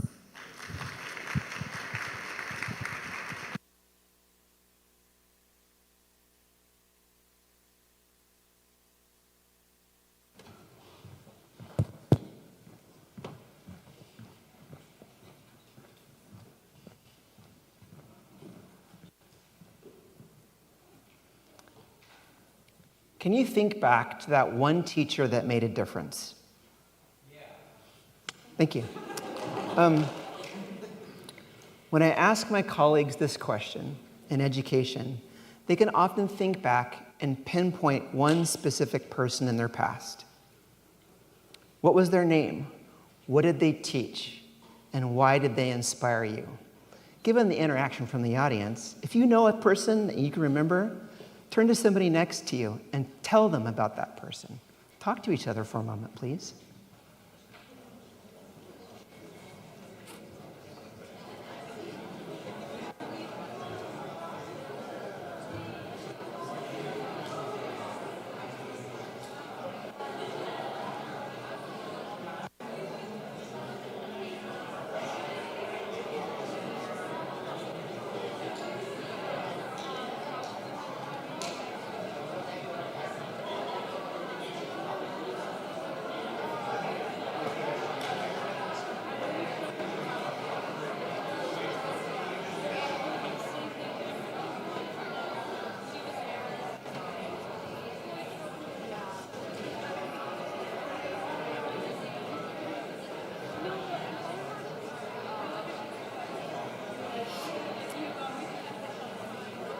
Thank you so much.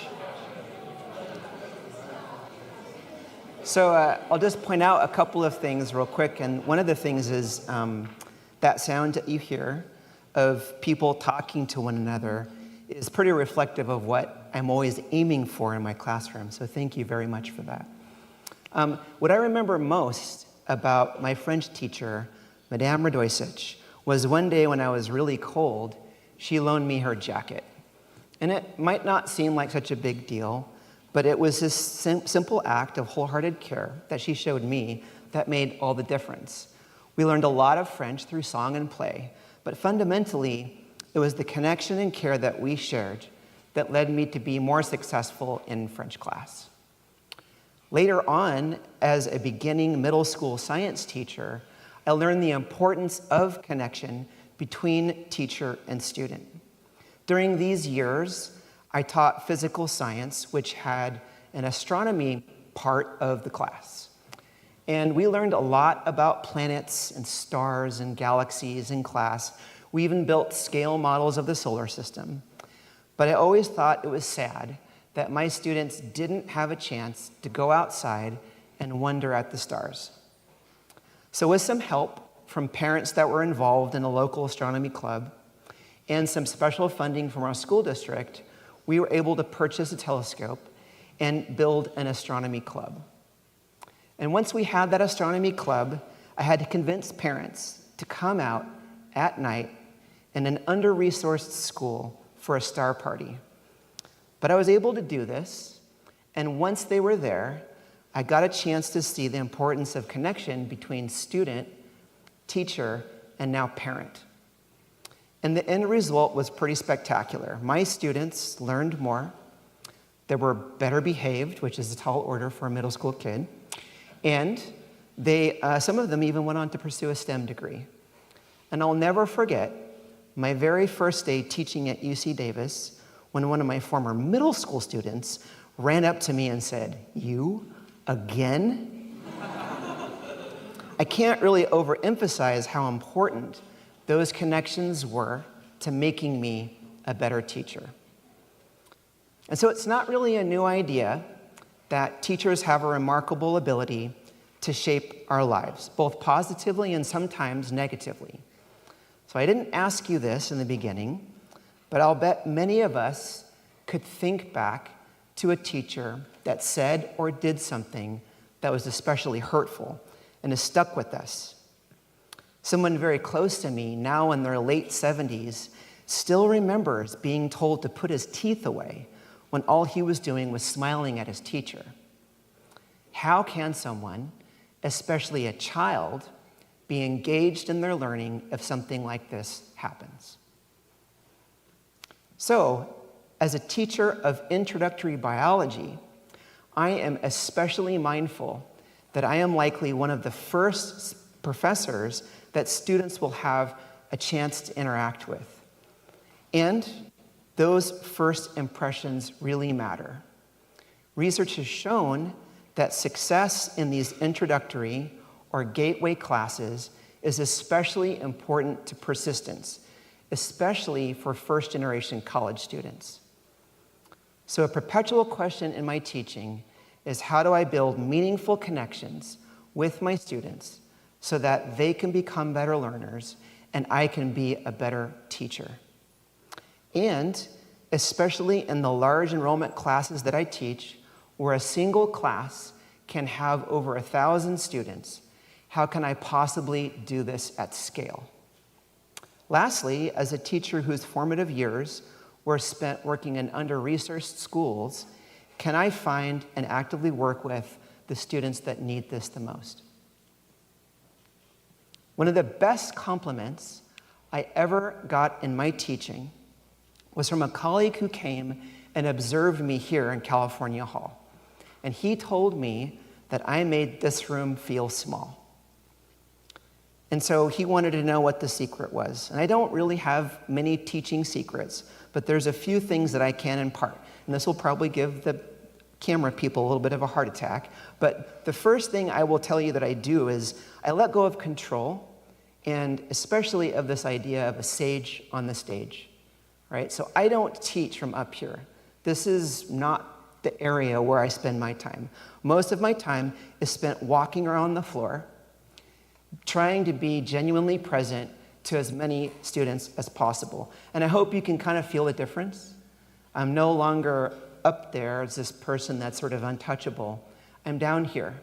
And I use this time to get to know my students. So I've engineered breaks and pauses and questions into my lectures that allow me to walk around the lecture hall, getting all of my steps in, listening to students, figuring out who they are, figuring out where they are in their learning, and then most importantly, adjusting my teaching accordingly.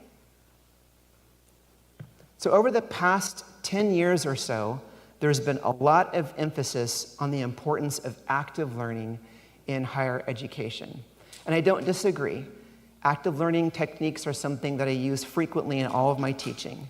But I do think it's funny that professors who like to profess, they think that they invented this idea.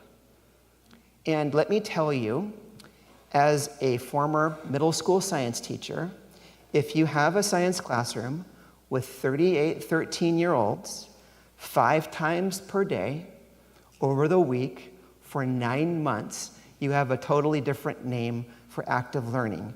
It's called survival. And so I kind of arrived at UC-Davis as a teacher with active learning techniques already built into my DNA. And so it's these things that I like to use as part of all of my teaching. Now, it's true that the active learning approaches that I've used definitely improve student learning, but it's also on occasion led to important collaborations. About 7 years ago, when I was walking around the room doing my rounds, I noticed that one of my students were making fantastic little doodles in her notebook. And after some conversation and some shared interest in art, we decided to re-illustrate the introductory biology lab manual. And so we worked together over the course of about a year or so, and all of the drawings in the lab manual are now hers. And this lab manual is used by thousands of students over the course of the 7 years. So active learning has lots of benefits that go just beyond improved understanding of material. And so over the past 3 years, there's been a renewed focus on studying equity issues in education.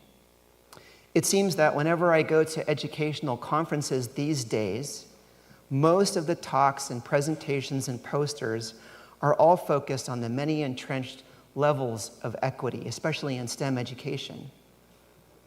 And as a teaching professor here at UC Davis, I find this work really important and really interesting. But the middle school teacher in me, where my heart lies, is always asking, what can I take away and use in my classroom? How do I go from talking about equity to doing something that's going to actually affect change? And so several years ago, one of my close friends and colleagues brought this to the forefront for me because she described how tired she was of watching students come to UC Davis, especially first-generation college students, already encumbered by debt, but not fully prepared for the reality of university education. And the pattern that unfolded was really clear and traumatic. Students would come in, the first quarter would not go well, the second quarter might go a little bit better, but not much, and by the third quarter, many of these students were already on their way out. So the question was, how could we connect with these students and do something active so that we can disrupt the pattern? And so our idea that we developed was centered around inviting first-generation students to become a part of a separate, concurrent, or co-class. This is a class that is associated with the large introductory biology class, but not physically a part of it. The co-classes have all kinds of moving parts. They tend to be smaller enrollment classes. But the important idea here is that they are not tutoring classes. So we don't go into co-classes and reteach all the material.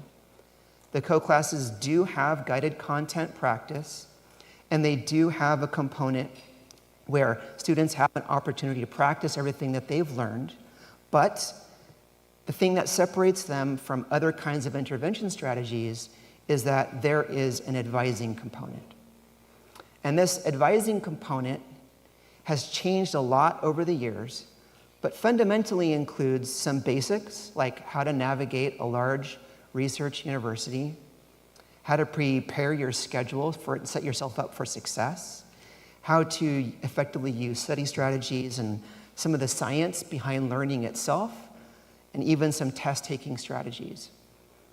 But there's also sensitive topics. And some of these sensitive topics include imposter syndrome, academic survivor guilt, and managing anxiety. In our most recent offering of the co-classes, we even had a session of yoga where some yoga teacher friends of mine came in and helped students manage their anxiety and stress during finals week. So, do the co-classes work? Our best results show that students that participate are between 12 and 19% more likely to pass the parent course. And there's some evidence to suggest that these students have increased persistence towards completing a STEM degree. Why do they work? Well, of course, all of the content practice that we do in the class makes a difference. But it's my feeling that a lot of it comes from the advising sessions, which are built on trust through connection, wholehearted care, and support. It's my firm feeling that it's those elements, just like what Madame Radojcic showed me, that make all the difference in teaching, whether it be the middle school classroom or the college lecture hall. So, to my fellow teachers out there, thank you for all of your hard work. Let's continue to work together to meet students where they are in their learning as opposed to where we think they should be, so that they can grow into lifelong learners. And to the students out there, thank you. Please find ways to connect with your teachers and your classes, including the difficult ones, so that you can learn the most and be the best you possible. Thank you.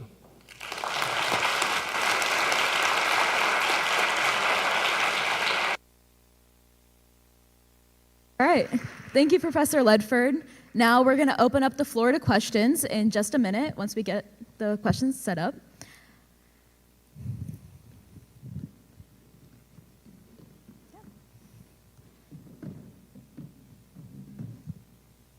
I think that was very relatable to me too, because I'm also a college student who could relate to that. Yeah.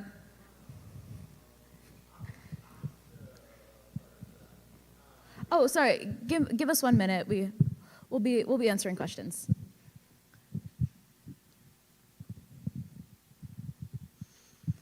Okay, I just want to say thank you to Dr. Ledford for sharing his experiences and how he combated the problems that he faced.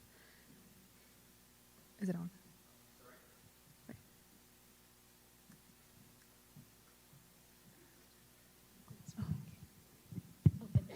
There we go. Yes, okay. Okay, does anyone have any questions? Go ahead.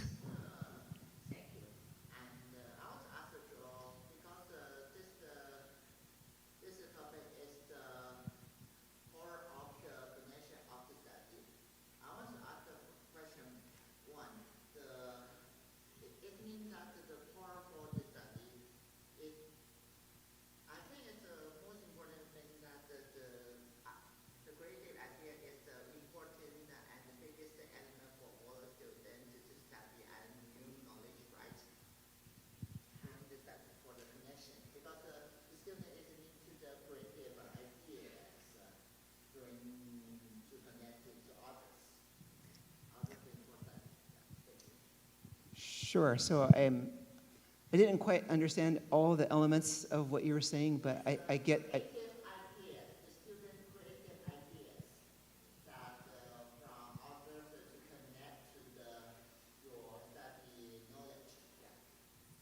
Yeah, so the question, I guess, is centered around creative ideas that help students connect. Great. So thank you for that. So I think that especially in these large classes that I teach, there's lots of different students with all kinds of different creative ideas. And given that I engineer time in the lecture to allow students to interact, I think that there's good free exchange of those ideas, which helps improve the classroom culture. Thank you for the question. Does anyone else have any questions? Right, in the back. I mentioned academic survivor guilt. What is that? So this is a pretty common psychological phenomenon that's been known to occur, especially with first-generation students, where you feel sort of bad that you've been one of the people in your family to go on and further progress your education, almost like you're leaving people behind. And so this is the guilt that you experience, almost like you're guilty of your own success.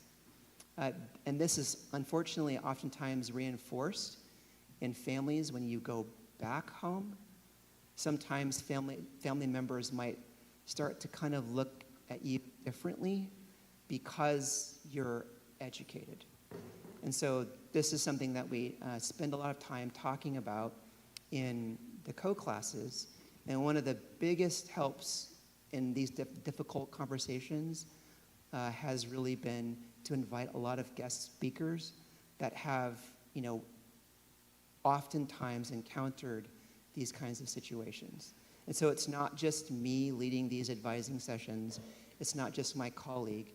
We also invite, specific people, usually from underrepresented groups, to come in and share their experiences.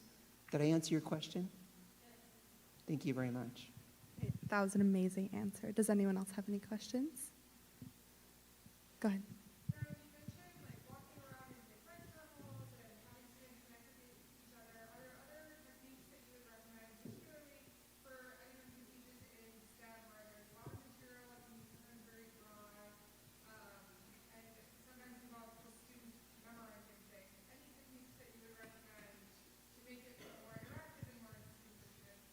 Yeah, so the question is, are there any techniques besides, walking around the classroom to, sort of promote better learning in STEM that I would recommend that works? There's a couple things that I would recommend. One thing that I've used since I was a middle school teacher has been, well, there used to be this book that was written in the 70s. It was called A Demo a Day. And so when I taught physics, then it was a lot easier to do that because I could open that book and, it's not hard to wow teenagers. As long as you set something on fire, you're good, right? Now, in this environment here, I do also use demos, and those demos oftentimes come from things like the Plant Botanical Conservatory. When I teach plants, I bring lots of live examples in. But if you don't have access to that, or maybe you're teaching molecular biology, I think another key thing that I would recommend is trying to connect that topic to something as relevant as possible to students. And I'll oftentimes get that just from talking to my students, what they're most interested in. Did I help answer the question? There's also some great articles online, including by a person named Kimberly Tanner, which goes through a whole list of active learning strategies. It's a review paper in biological education. Tanner, Tanner. You're very welcome. Thank you for the question. Any more?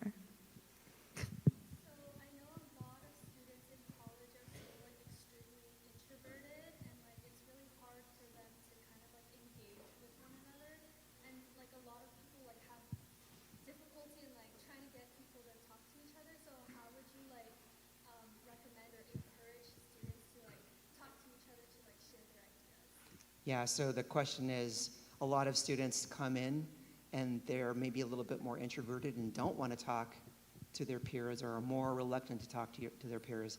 How do I encourage them to do that, right? So I have a couple of answers to that. Here's the first story. The first story is, when I wander around the classroom, I oftentimes would ask questions of students, and when I hear them giving some good positive answers, I would oftentimes take off the mic and give it to them, right? 95%, maybe 98% of the time, as long as I've set the class culture up right, that goes over great. But I have had people say, get away from me, right? With that, I do. That's what I do. I say, okay, my apologies. I will go to somebody else. How do I get you to encourage you to talk to each other? Well, here's a more harsh answer. Got to get over it.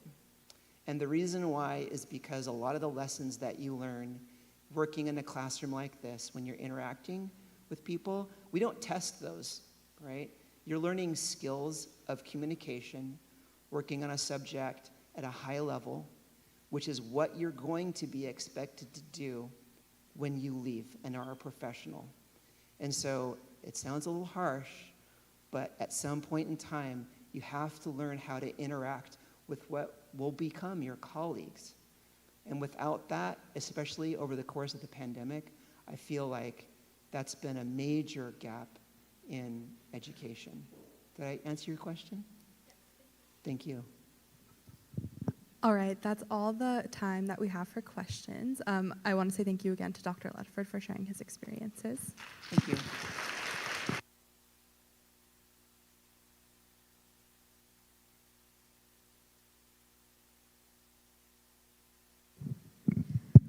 All right.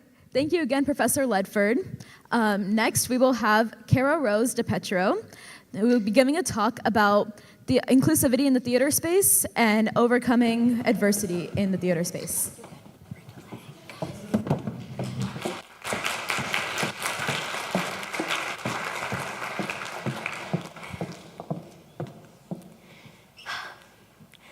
Four years ago, I found myself sitting on the same blue couch on which I had sat every Thursday for the last 4 years. Across from me sat my nutritionist, Laura. It was our last session before I embarked on my next big adventure, college graduation and the big move to New York City. I remember saying to her, I just wish I could have had someone to look to. Someone who was not on the other side of all this, but someone who was actively fighting to put themselves first in an industry that often tells us not to. She looked at me and she said, well, why can't that be you? Why can't that be you? I didn't know it then, but those 5 words would ultimately change the trajectory of my life. But before we get into all of that, let me introduce myself. Hi, my name is Cara. I use she, her pronouns, and I, amongst many other things, am a theater kid. You know that dun dun dun sound that you hear when the villain is introduced in an action movie? Yeah, that's essentially what I expect to hear when those words come out of my mouth. I was raised by a soprano and a tenor, my mother and father. I received my first pair of tap shoes at age 3, knew every word to the You're a Good Man, Charlie Brown soundtrack at age 4, and after landing the coveted role of Molly in the local recreation department production of Annie, the rest was history. Now, do I have any other theater kids in the house today? Okay. Well, hey, listen, even if you have never stepped foot on a stage before, I want you to think back to a time in your childhood when you fell so feverishly in love with something. Whether it be your first soccer game, art class, chess match, anything. I want you to think back to that time that made you think to yourself, this is what I want to do for the rest of my life. Well, that is how I felt the first time I stepped foot on stage. I was quite literally born for it. Fast forward a few years, and I'm sure we all remember, or may have suppressed, the incredibly anxiety-inducing process that is applying for colleges. My senior year, I was faced with one of the most daunting and pivotal, life-changing tasks that a young actor can face, the college audition process. This is another instance where I expect to hear that dun dun dun sound. My senior year of high school, I auditioned for a whopping 17 schools, most of which had a 0.4% acceptance rate. Thankfully, I was lucky enough to secure a spot at one of my absolute dream schools, and everything felt like it was falling into place perfectly. I was the perfect girl who got into a perfect school and was making her dreams come true. Everything was perfect. I was perfect. But perfection often functions like a two-way mirror. One side of the mirror showing us what we want to see, while also simultaneously hiding what is actually there. On the other side of my mirror was anorexia.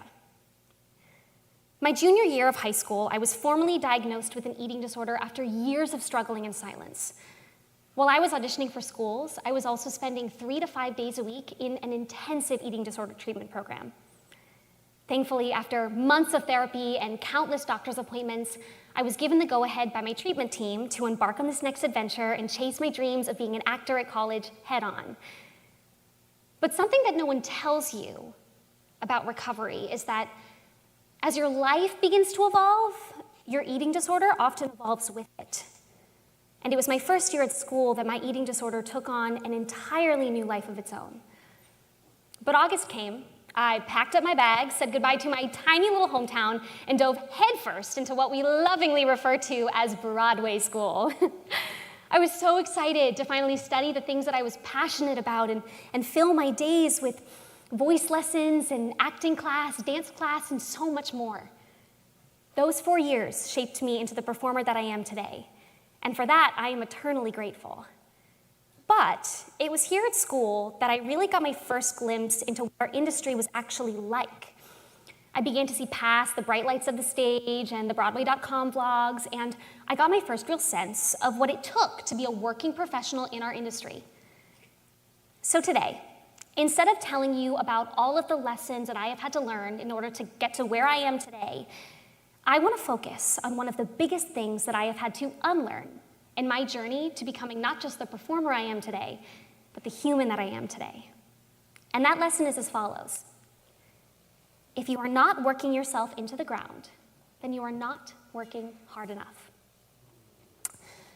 We as artists have mastered the art of self-destruction.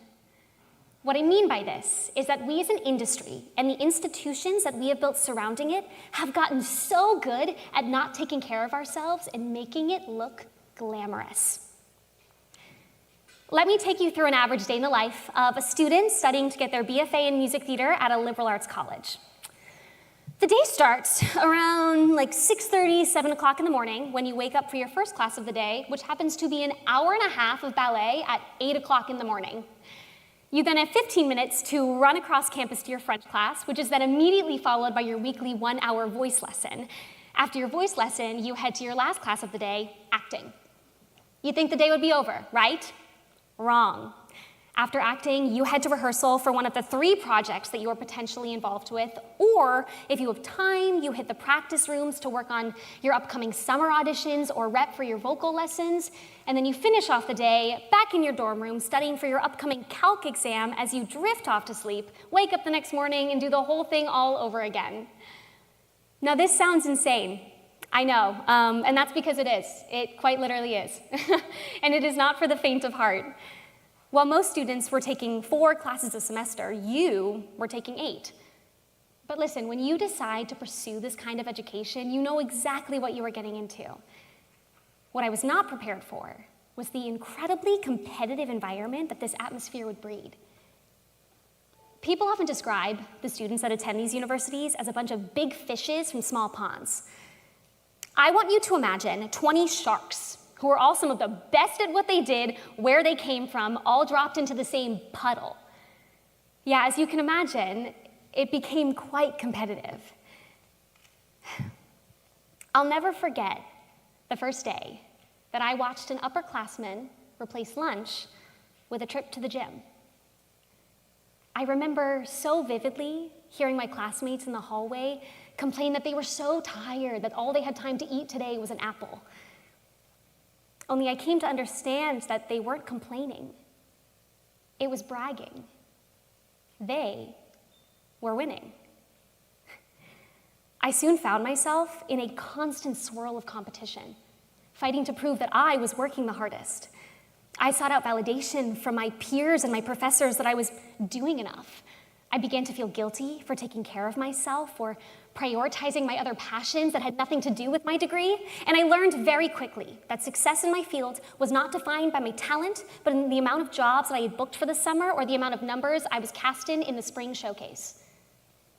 I began to prioritize the gym over meals and rehearsal over sleep, and soon anorexia had taken over my life again.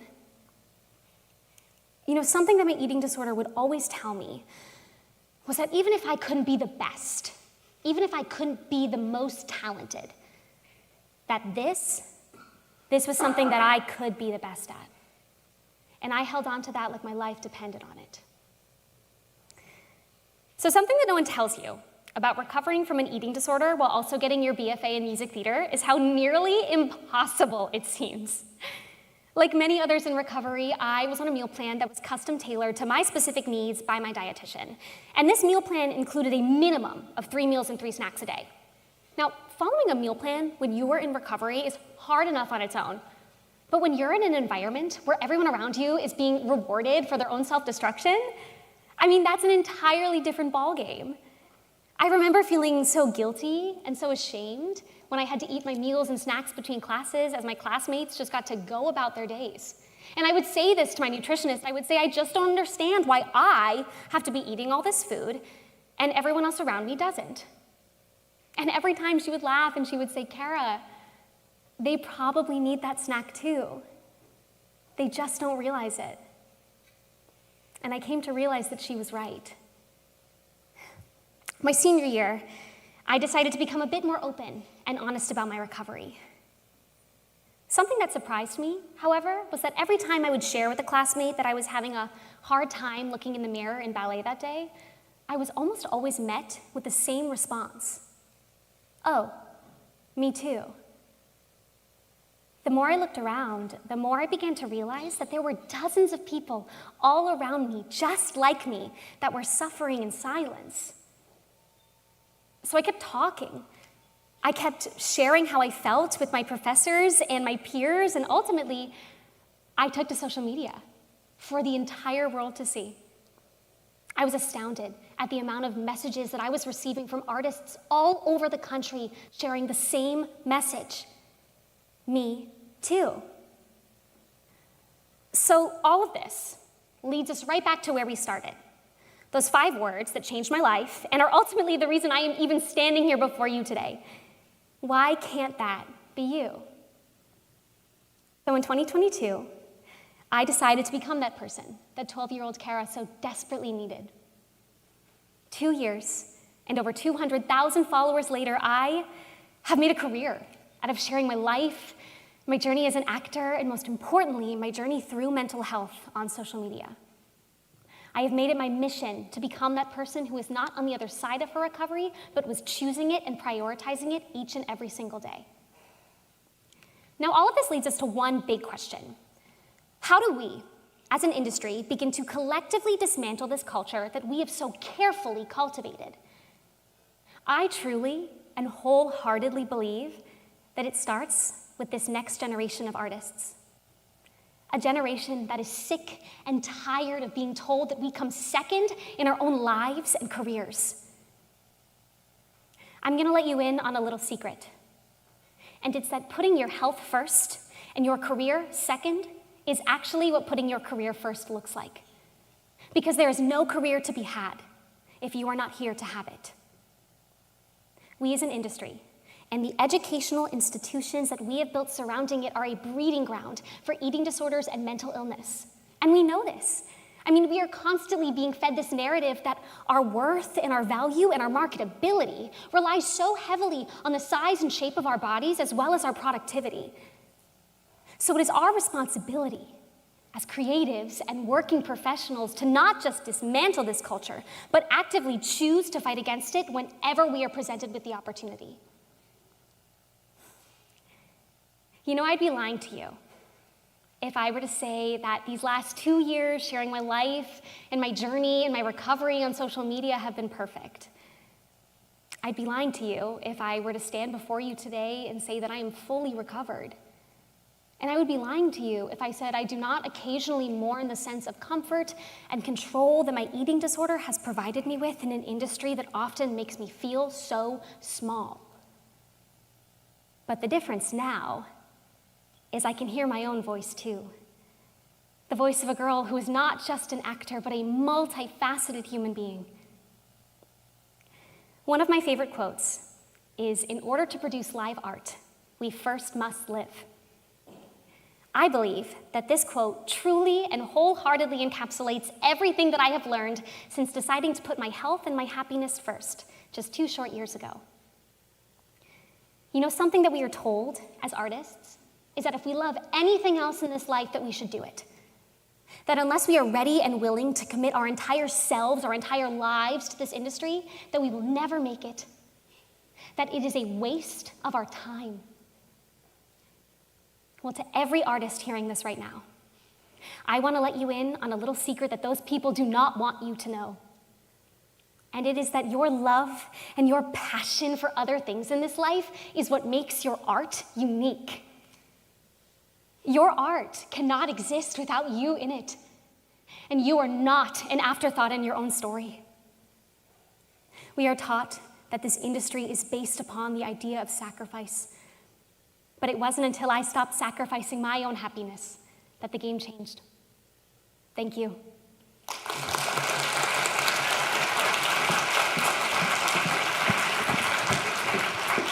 All right. Thank you, Cara. That was an amazing talk. And now we'll open up the floor to questions.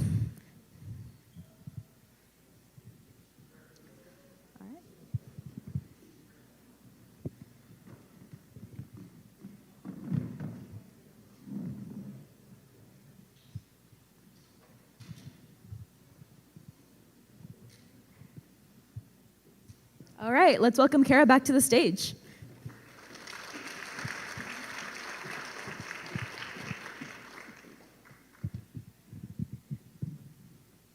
Cara, thank you so much for sharing your incredible story with us and your empowering message. With that, we'll open it up for questions from the audience.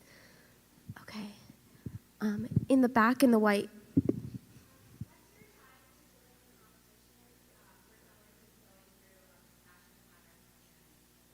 Okay. The question is, what's your advice for dealing with competition for someone who's in a similar arts field?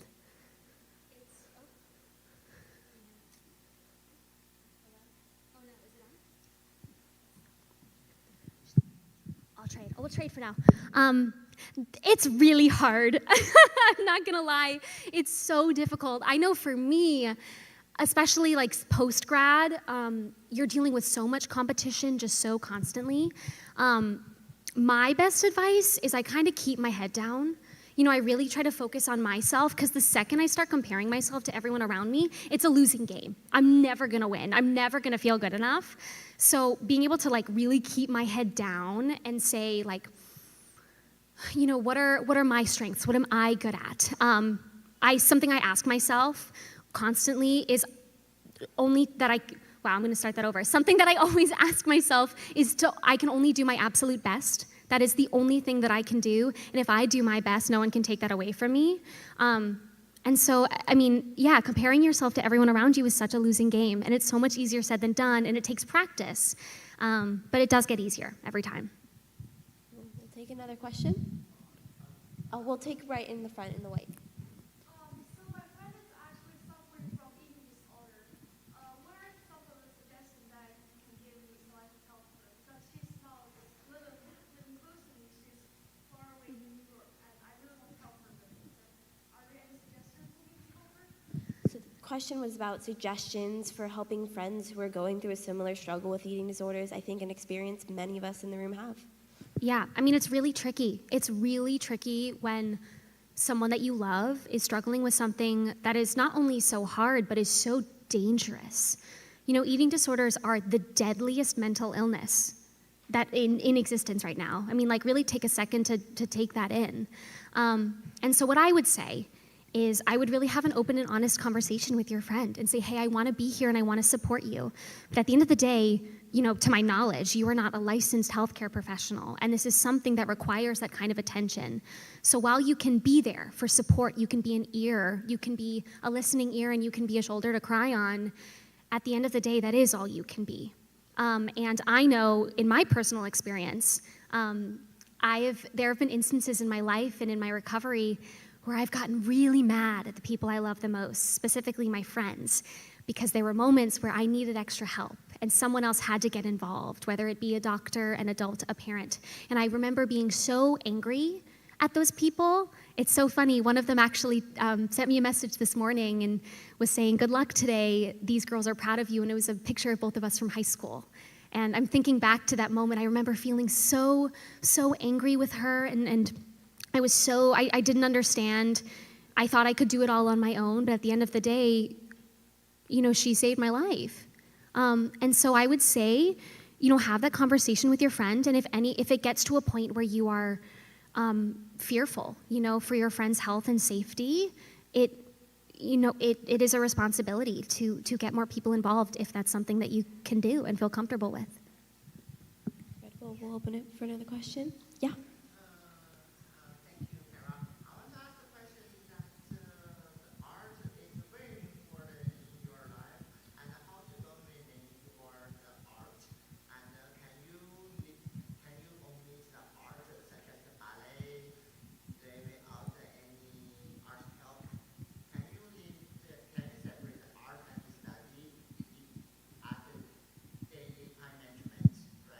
Yeah, I mean, time management is really important. I know for me, Google Calendar is my best friend.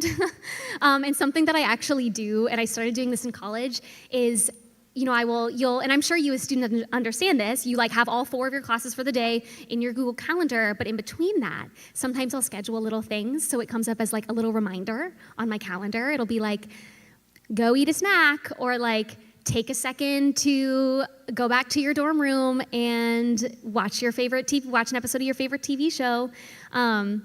And even if you don't end up having time to do that, it's that little reminder to take care of yourself, which I'm sure you all understand as students who are just so busy and filling your days to the brim. Oh, follow up. Okay. Yes. Follow up question?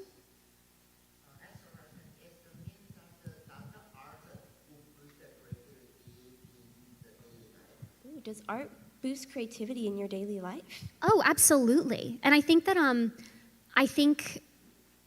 something that I kind of mentioned at the end of my talk about loving other things, I know that my love and my passion for other creative things that have nothing to do with my primary career, which is, being an actor, have instilled such a new light and shed such a new light on my career. I do social media. It's something that has been very new to my life and something I've discovered over the last 2 years. And having the ability to have this other creative outlet has inspired the way that I approach my acting and my performance, which is something I never understood, which is really cool, a really cool thing.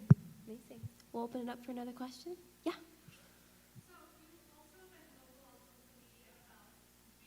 Yeah.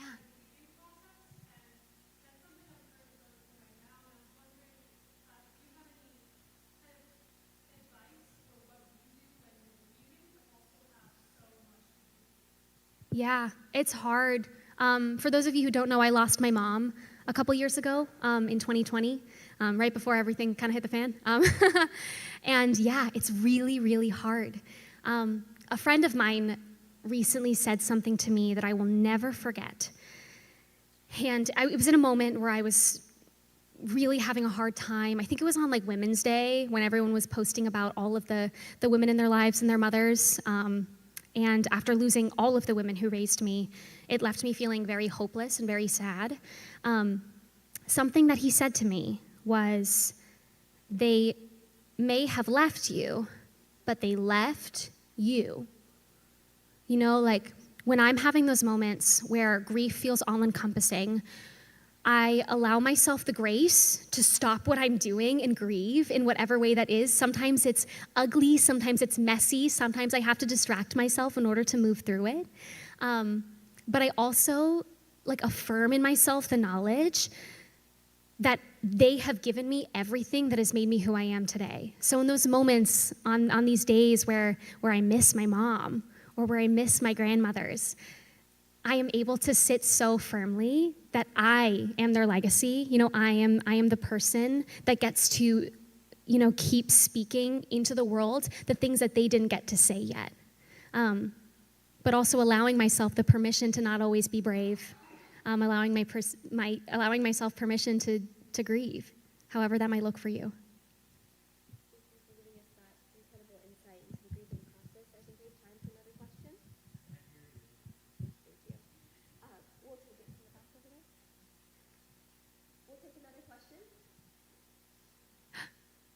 Oh no.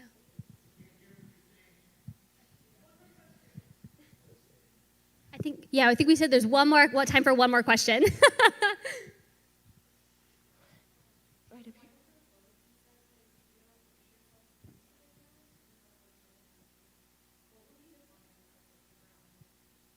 Ooh, what would you define as the ground when you're talking about this idea of working yourself into the ground? And if you're not working yourself into the ground, Not working hard enough, yeah, absolutely. I mean, it looks different for everyone. I know for me in my career, a lot of times at school, it would look like people who weren't sleeping and people who weren't eating enough and people who were so exhausted because instead of prioritizing those things that you need to function as an everyday human being, they were prioritizing, staying up all night to film this self-tape, which is like a video audition for those of you who don't know, or they, would be so tired because they were, and what am I trying to say? They basically pushing yourself to sheer and utter exhaustion. And this is an idea that I have found, transcends the theater and performance industry. It is something that is especially so prevalent on college campuses, especially in academia, because those people who are working the hardest are the ones that are like, they're giving everything to it. The hustle and grind, you really respect it. Well, listen, if you hustle and grind, you're gonna get to a point where there's literally nothing left of you to grind. regardless of what your industry and what you're studying. So that's kind of what I would define it as. But I would say if you are getting yourself to a point where you cannot complete basic human functions in order to support your everyday life outside of your career, your profession, your study, that's the ground. Yeah, Cara, thank you so much for everything you've shared with us today. Such beautiful insights. Let's give it up one more time. Thank you. It keeps turning off, so watch it. All right, thank you so much, Cara. And next, we have our final performance of the day by our very own Davis Cleftomaniacs.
Sun shines through my window, your head on my pillow. I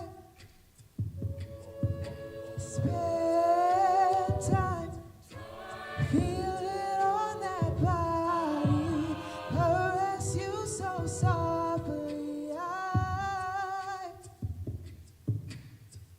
body wet like an ocean, aphrodisiac potion. We both took a sip, both know what it is.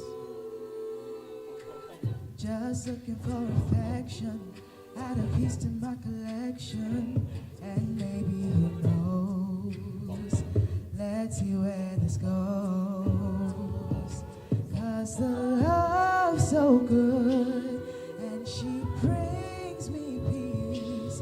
We don't talk too much, but that's fine with me. I'm lonely, you're lonely too. Exactly what you've done to me. I wanna be alone with you. Girl, your love is so comforting. Girl, I'm lonely, you're lonely too. Exactly what you've done to me. I wanna be alone.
just what to say. Things that scare me, I should just walk away. But I can't move my feet. The more that I know you, the more I want to.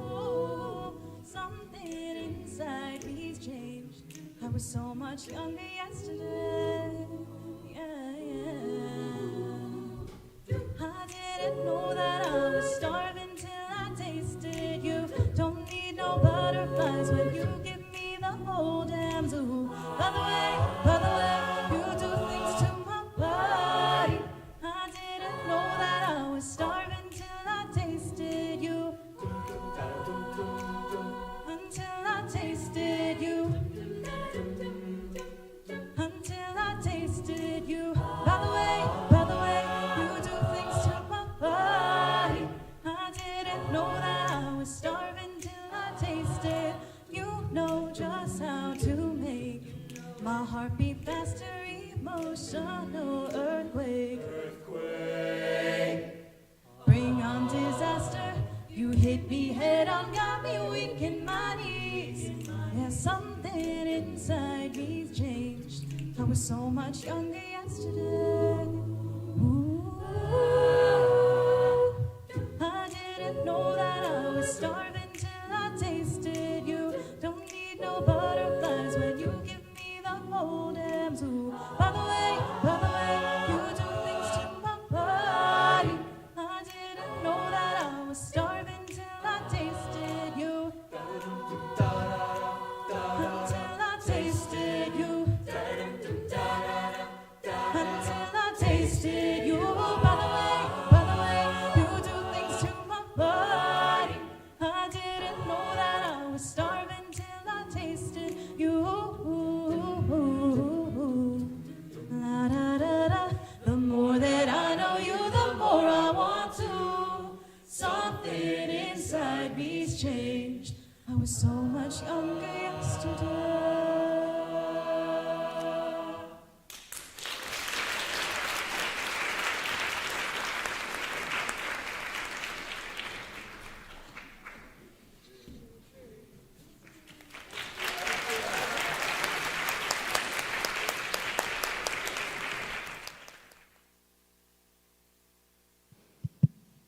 All right, once again, let's give it up for the Cleftomaniacs.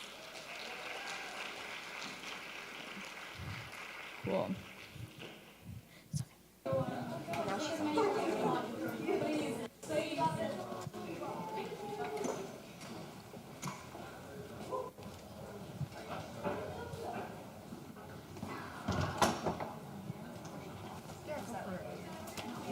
All right.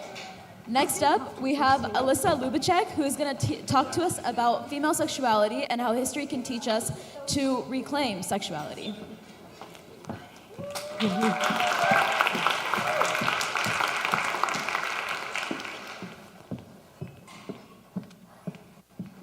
Hi, everyone. So when I tell people that I'm a sex coach, I get a lot of questions pretty immediately. I don't know if the assumption is that I grew up with parents who were like nudists and polyamorous, or that I grew up in like a convent somewhere. I'm not sure where their ideas are, but I actually had a pretty like middle of the ground upbringing. I had casual Catholic parents. My grandparents are immigrants on both sides, so neither me nor my parents had the talk. So my upbringing around sexuality was a lot like it is for most people. My private parts were only for me, and sex felt very serious. We also were just absolutely not going to talk about it unless you had sex before you got married, and then you got to let somebody know. When I got to my late 20s, I was introduced to the world of sex education through a sex coach named Dolly Josette. Am I not on? What's happening? Oh, thank you. When I reached my late 20s, hold on a second, I'm so sorry. When I reached my late 20s, I was introduced to the world of sex education through a sex coach named Dolly Josette. And she taught me that our bodies are beautiful and magical things, and each part functions with each other in this perfect, synchronized dance so that we could experience the world with all of our senses. I felt like my entire world had changed, as you can imagine, because I'm standing on this stage right now. The door had been blown wide open for me. I couldn't believe that there were women who had such shameless, sensual energy, and they still had the respect of the people around them. I also couldn't believe how little I knew about my own body. I was 27 years old, and I just found out the difference between a vulva and a vagina. I was like unstoppable. And I felt this deep curiosity and courage and confidence that just rippled out into the rest of my life. And I felt very present. I was just looking for opportunities to experience all kinds of pleasure in all areas of my life. When we think about it, vulva owners have spent all of eternity trying to prove that we were worthy of all of the pleasures in life. Having a well-paying job, an opinion, a spot in the office, having a childless home, or even like having a home at all, these were all things that we really had to fight for. We are constantly at the risk of being accused of being too pushy or too bossy or too sexual or a tease. And this is all the result of a really deeply rooted system, and it's very connected to our historical experience, so we'll go through some of those points today. I aim to validate some of your experiences, add more color to the feminine experience as a whole, and honor the call to the divine feminine energy that we all feel. So, if you don't mind, we're going to start at the beginning, the Bible. I'm sure you're mostly familiar with the story of Adam and Eve, which starts human existence with the choice of a woman creating original sin for the rest of us. After that, we have a virgin pregnancy, and culturally, we call that the Immaculate Conception, and she's praised for this purity and innocence while also having had a child. Skip forward a couple hundred years, and we're at the Middle Ages. And I'd like to quote Professor John Studd. In medieval times, people feared three things: the devil, hunger, and women. Which, very dramatic, if you ask me. I think that's kind of a lot. This also was the period of time where we see witch hunting begin. There's a book called Malleus Maleficarum. This came out in 1487. And this was the church's full guide to witch hunting. In this book, there are tons of ways that you can accuse a woman of being a witch. Some of them include miscarrying a child, flirting with someone who was not her husband, or swaying a man's mind.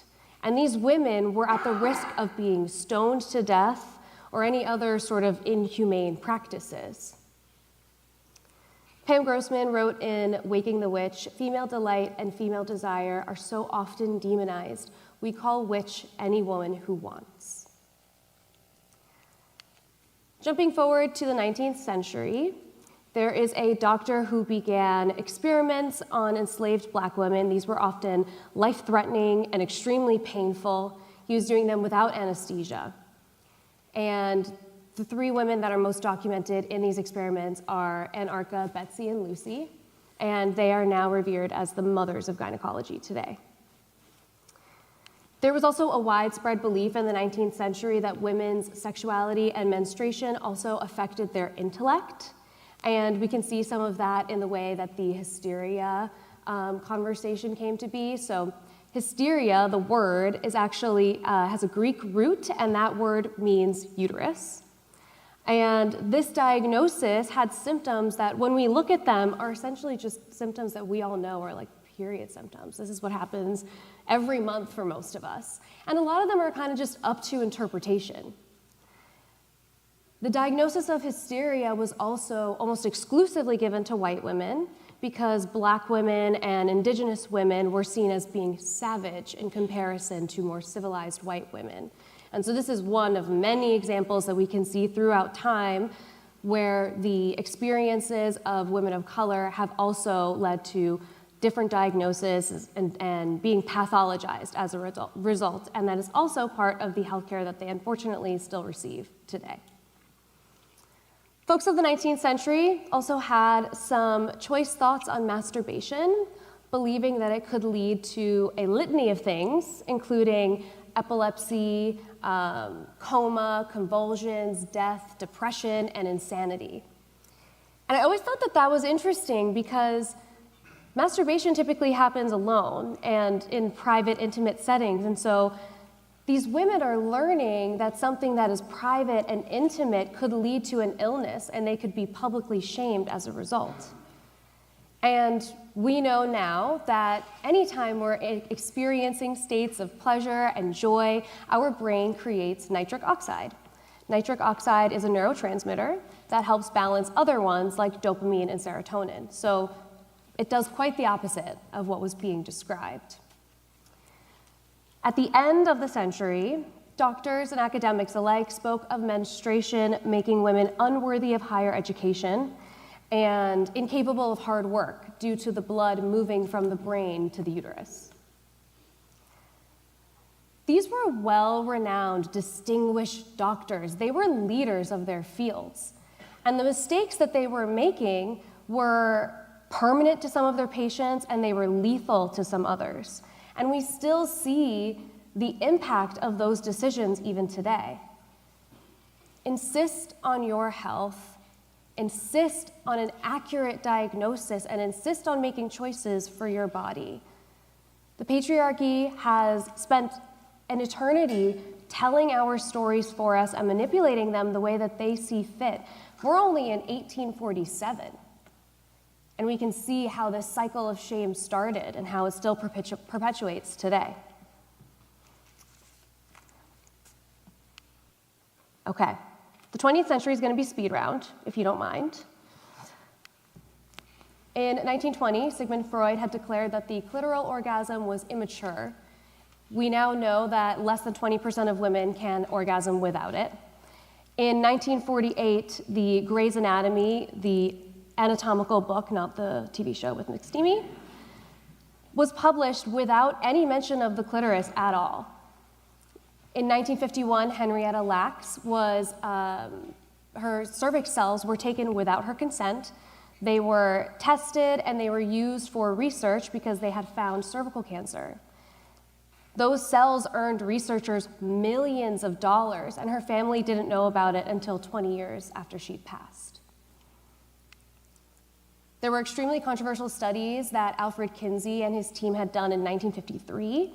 These studies included premarital sex, orgasm, infidelity. And in 1969, Masters and Johnson had also started some sex research that gave us crucial psychophysiological information about sex that led to us being able to treat sexual dysfunctions for the very first time. And yet, it was 2005 when Helen O'Connell, a urologist, had mapped the entire clitoral structure and published it for the very first time.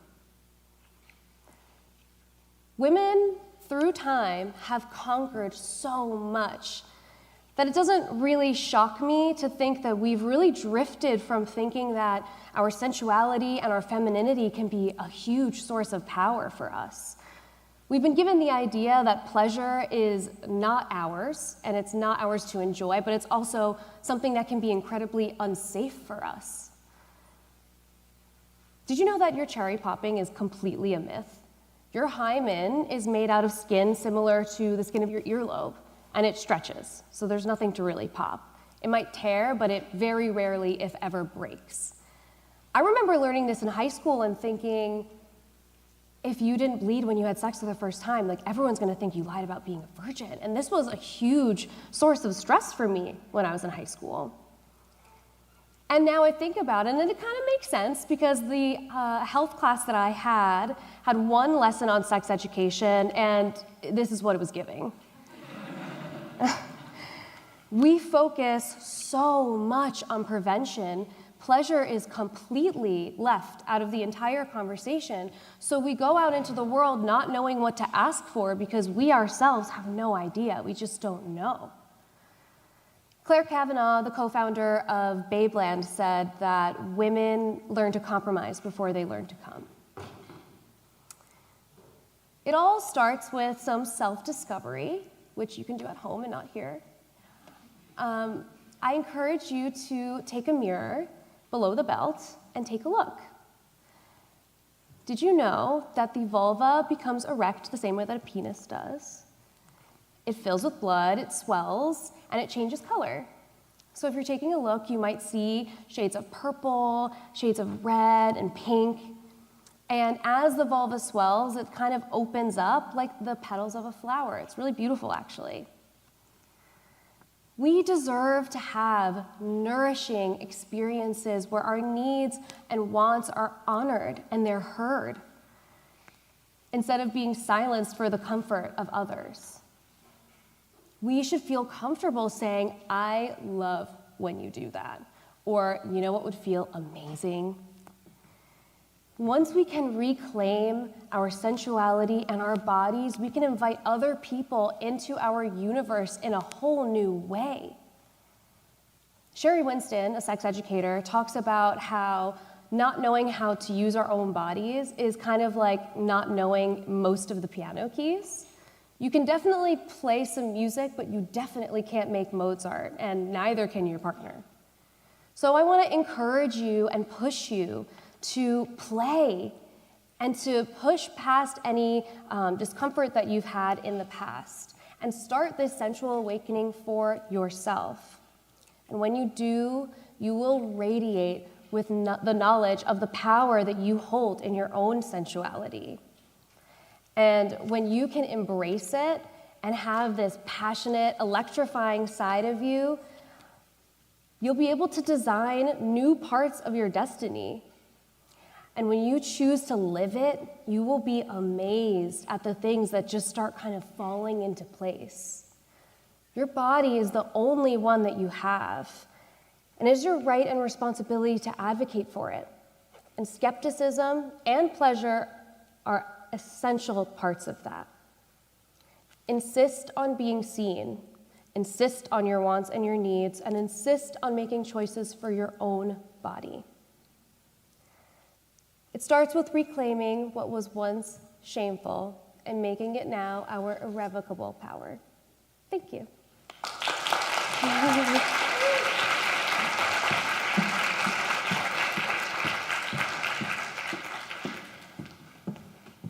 All right, thank you, Alyssa. Now we're gonna start with a Q&A.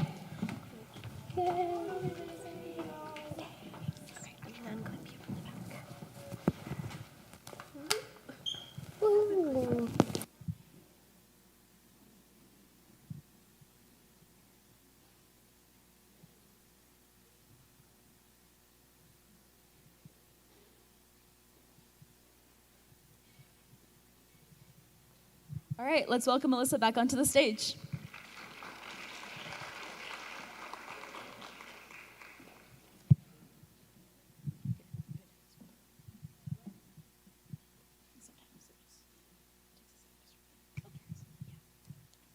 All right, do we have any questions to start us off? Don't be shy. I just said vulva so many times on this stage. It's okay. It's working. Nice. I was going to ask, you're very active on social media.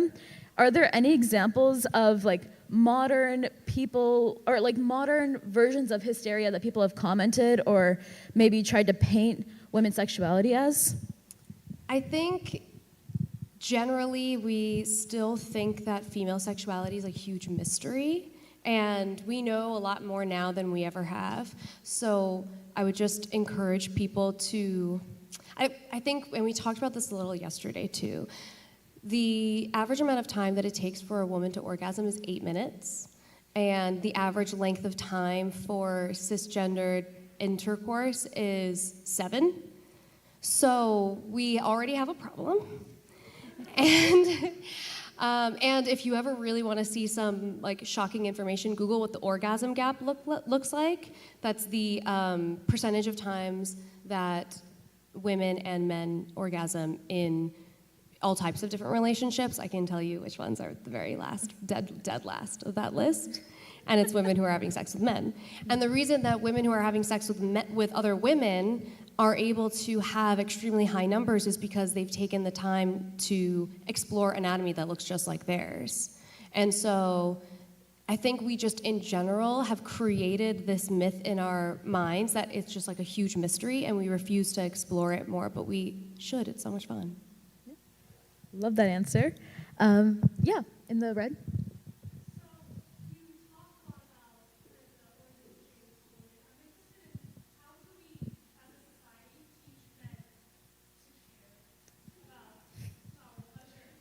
So the question was, I guess in modern society, how can we teach men to care about our pleasure? So the biggest thing I think is to first recognize that men are also not given a handbook. Like we aren't given a handbook, they're not given a handbook, no one knows what's going on. And our genital anatomy is internal, but when we're forming in utero, I think it's like 6 to 8 weeks, we start to, our genitals start to define what they're going to look like when we're born. And before that, we're all the same, it's all the same stuff. And then even after everything starts to like organize itself, it's all the same parts, just organized differently. So my point in saying that is there's a lot that goes on in and around the vulva that is like interesting and fun and exciting that we as women or vulva owners don't necessarily know, and men also just don't know.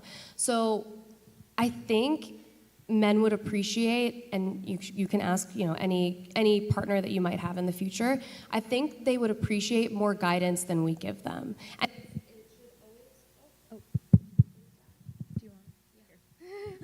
sorry.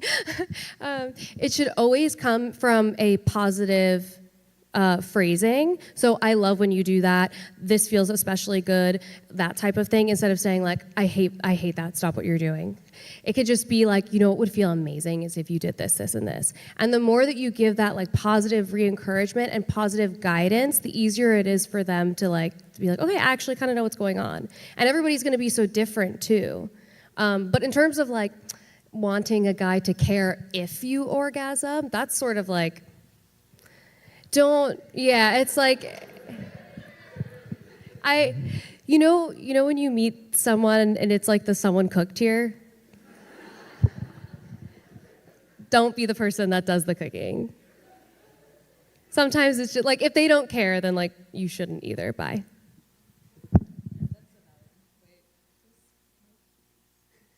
We can pass this one if you want. I think it's working. It's like, it turns on and off. It's weird. Yeah, in the white.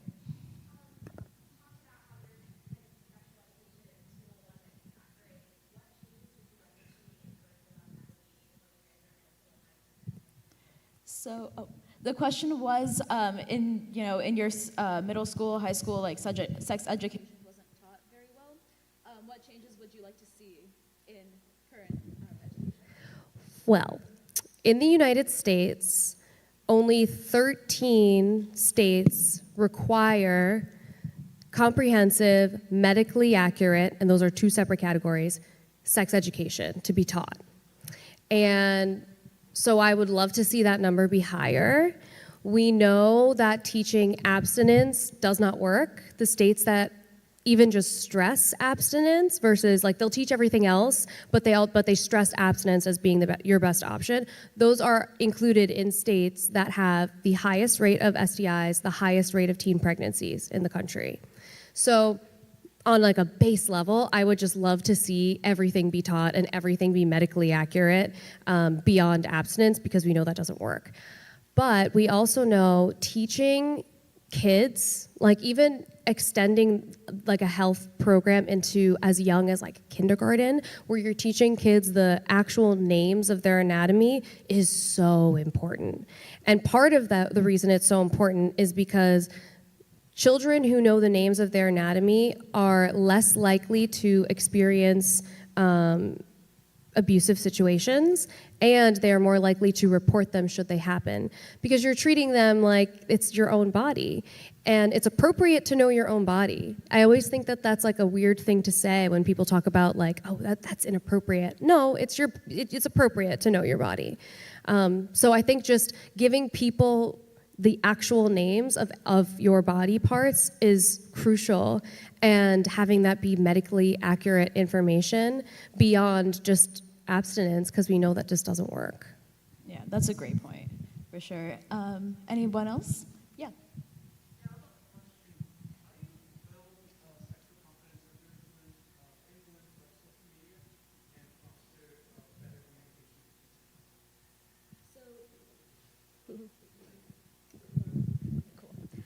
So the question was, in like the age of social media, how can we better foster better communication between sexual partners? What was that? By building sexual confidence. So social media is a funny thing because it's just like a big comparison machine. And so all day long, we just like scroll and scroll and scroll and compare ourselves to everybody else. We compare how we look, our bodies, and like our relationships. And so I think the biggest thing that you can do is focus on self-care practices, and building self-confidence in general is so important. I'm a big meditation girly. I think that helps a lot.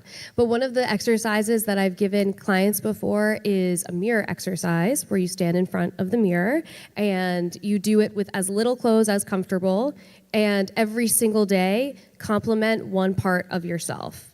Be like, my butt looks great today. I feel like you say that.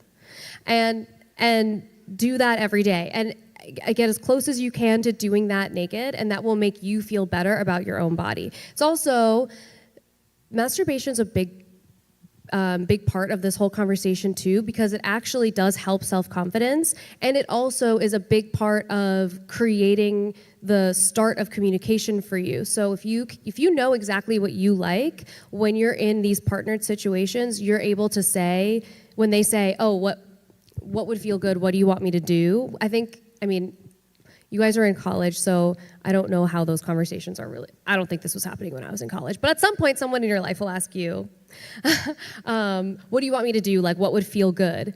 And for you to actually have an answer to that is amazing and so important. So just like that, encouraging you to play and explore different things that you might be interested in is really important. And when it comes to having conversations with your partner, I find that if you open the conversation in the least charged way, it's a lot easier to get responses back. Like if I came up here and every time I said vulva or vagina, I was like, hee hee hee, everyone would be embarrassed. Everyone would be embarrassed.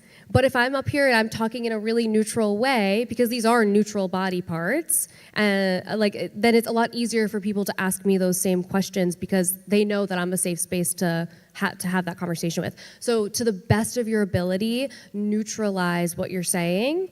And I mean, just like make it fun. Like if you have a request in your partnership, that's that language of like, you know what I was thinking? You know what I think would be really fun? I think we should try this. Or if you're wanting to like get into like a new toy or whatever, something along those lines, you can go shop for something together. You can send them like a link and be like, I was thinking, and make it just fun, because it is fun. Like it's meant to be fun and pleasurable and enjoyable.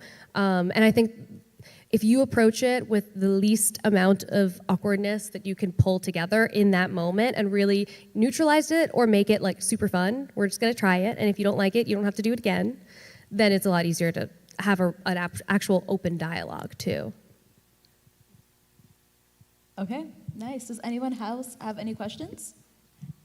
Yeah, in the back. Oh, over here? Oh. Do you have a question?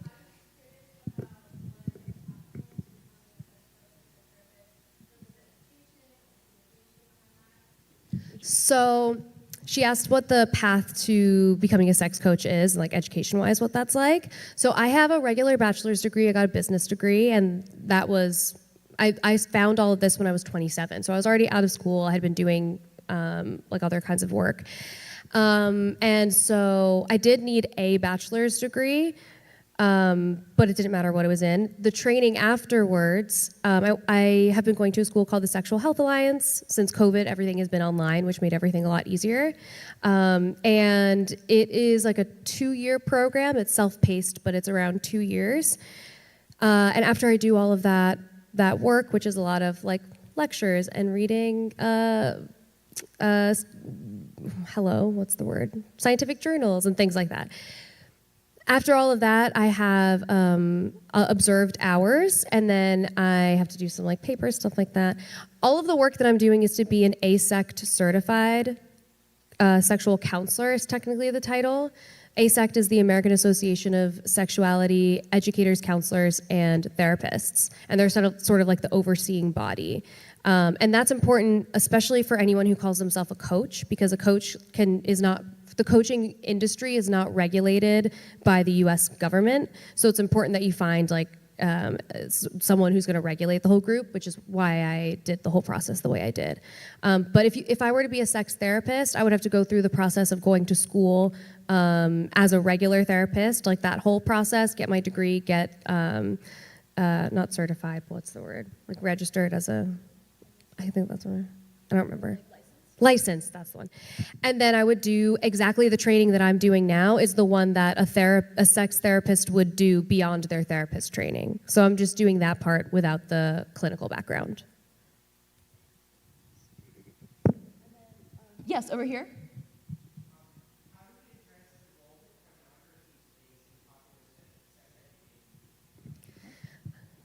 Pornography is so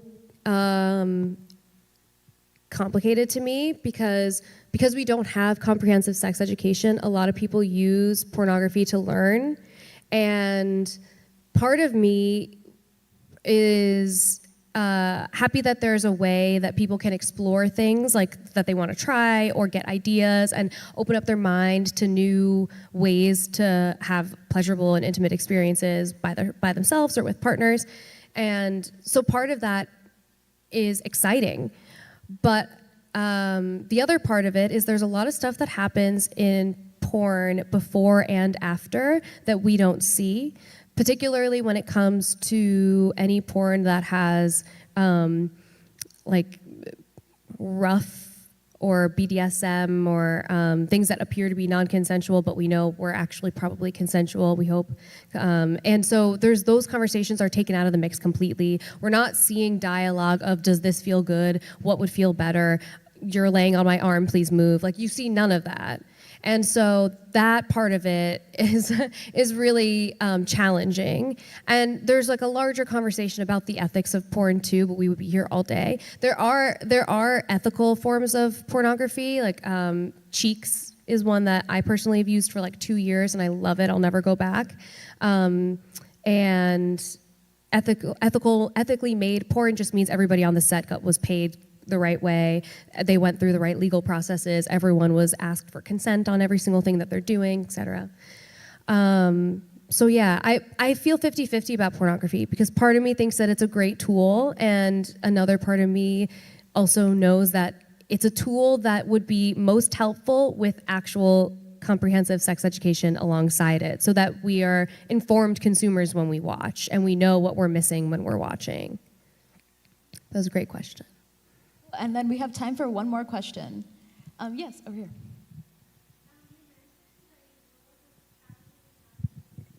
Yeah.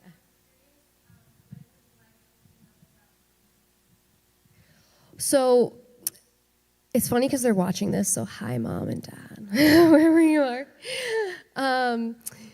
They actually, so if you don't know, I did a show called The Circle in 2021, and I brought a vulva pillow, which is a teaching tool, to the show. And my introduction to the show is me just saying vagina, vagina, vagina, vagina, like over and over. So when I watched that for the first time, it was so funny because we all were really excited because I'm on the show, but I also was like, oh my God, my parents are going to watch this. So when we watched it for the first time, my mom was just kind of laughing, and I think is so excited that I am wanting to give a voice to women's sexuality because she is a woman and understands so much of it. My dad was just kind of like, nice. But they've both really surprised me in how much they've been able to like really see that what I'm doing is actually not as like tantalizing as it seems. Like I think like they see me on a day-to-day basis and what I'm actually doing, and I think that's helped. But they've been really supportive. I think that they understand that my goal is to help heal the way that we feel about our sexuality, and they've just been really great about it, and I love them very much. I don't know which camera is live streaming. Love ya. Well, whichever one it is. All right, thank you, Alyssa, so much. Thank Give another round of applause. Do I bring this back here? And then, cool. Do you mind replacing the batteries? Oh. Okay, and before our last speaker, we're going to take a quick 5-minute intermission. So we'll reconvene back here. Feel free to get some drinks, use the bathroom, whatever. Yeah, see you back.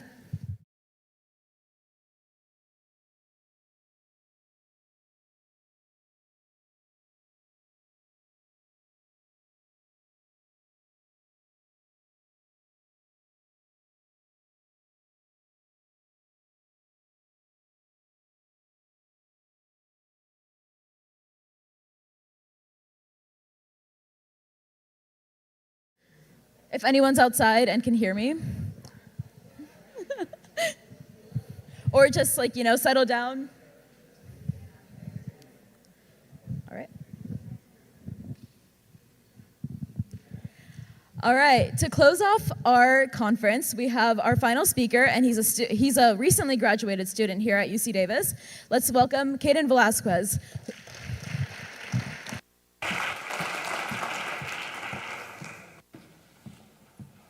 Can we take a moment to give a round of applause to the TEDx team real quick?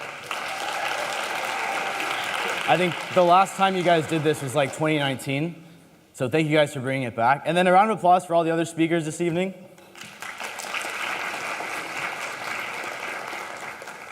So I want you guys all to take a second and just imagine a space of unrestricted creative freedom where passionate and ambitious people can get together, gather, and create these immersive environments that can inspire other people.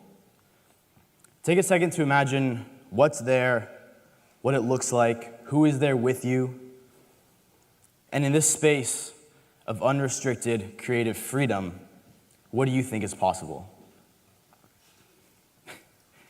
So, as ambiguous as that question sounds, I'm up here to convince you guys that those spaces are a lot more common and easier to find than you might think.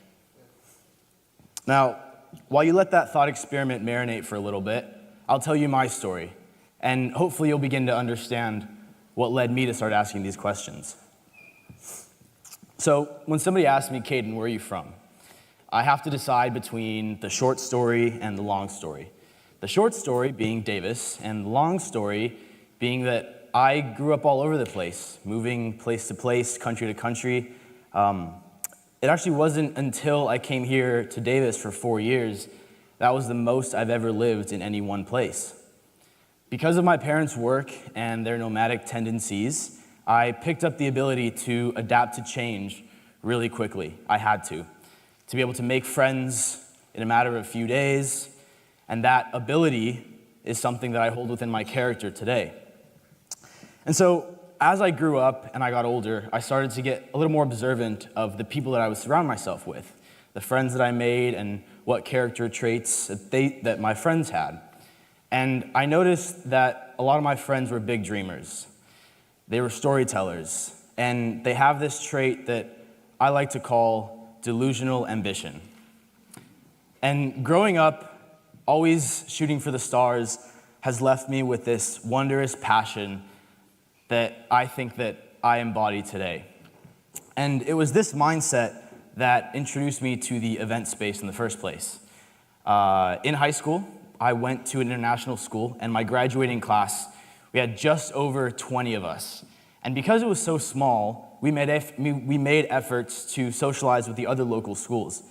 And so there were these publicly organized parties that were on social media, and some of us would go to them. We'd check them out, see what they were like. And going into these places, these parties, I was really amazed by the organization, the music, how many people were there. And as a 15, 16-year-old going into these events, I was really taken back by the level of professionalism behind the planning of these shows. And it left me with a sense of authentic wonder and inspiration. And so after going to these for a few times, I became really curious as to who was hosting these. Was it a company? Was it the venue themselves? Was it some sort of bar? I wanted to figure out who was hosting these. And it turns out, after a year of going to these events, that the organizers were kids my age, 15, 16, 17-year-olds, that were putting this all together. And they were in charge of the planning, the organization, the operations of these shows. And I was wondering how they got the experience, the knowledge to put something like this together. And more importantly, I started asking myself who I needed to talk to execute something like that. And more strategically, what roadblocks were in place that prevented me from achieving something like that, from planning these type of events. And I think that it's this line of thought that fosters a really beautiful perspective on life and creativity in general. It was Steve Jobs that said, everything in life, if you look around, was made up by people that are no smarter than you. And once you begin to understand that, you understand that you can influence it. You can build your own things. And I think this understanding is the key to opening so many doors, to broadening your perspective, and allowing yourself to explore your interests with this sense of delusional ambition. And so I decided to pursue this interest of mine, and I started DJing.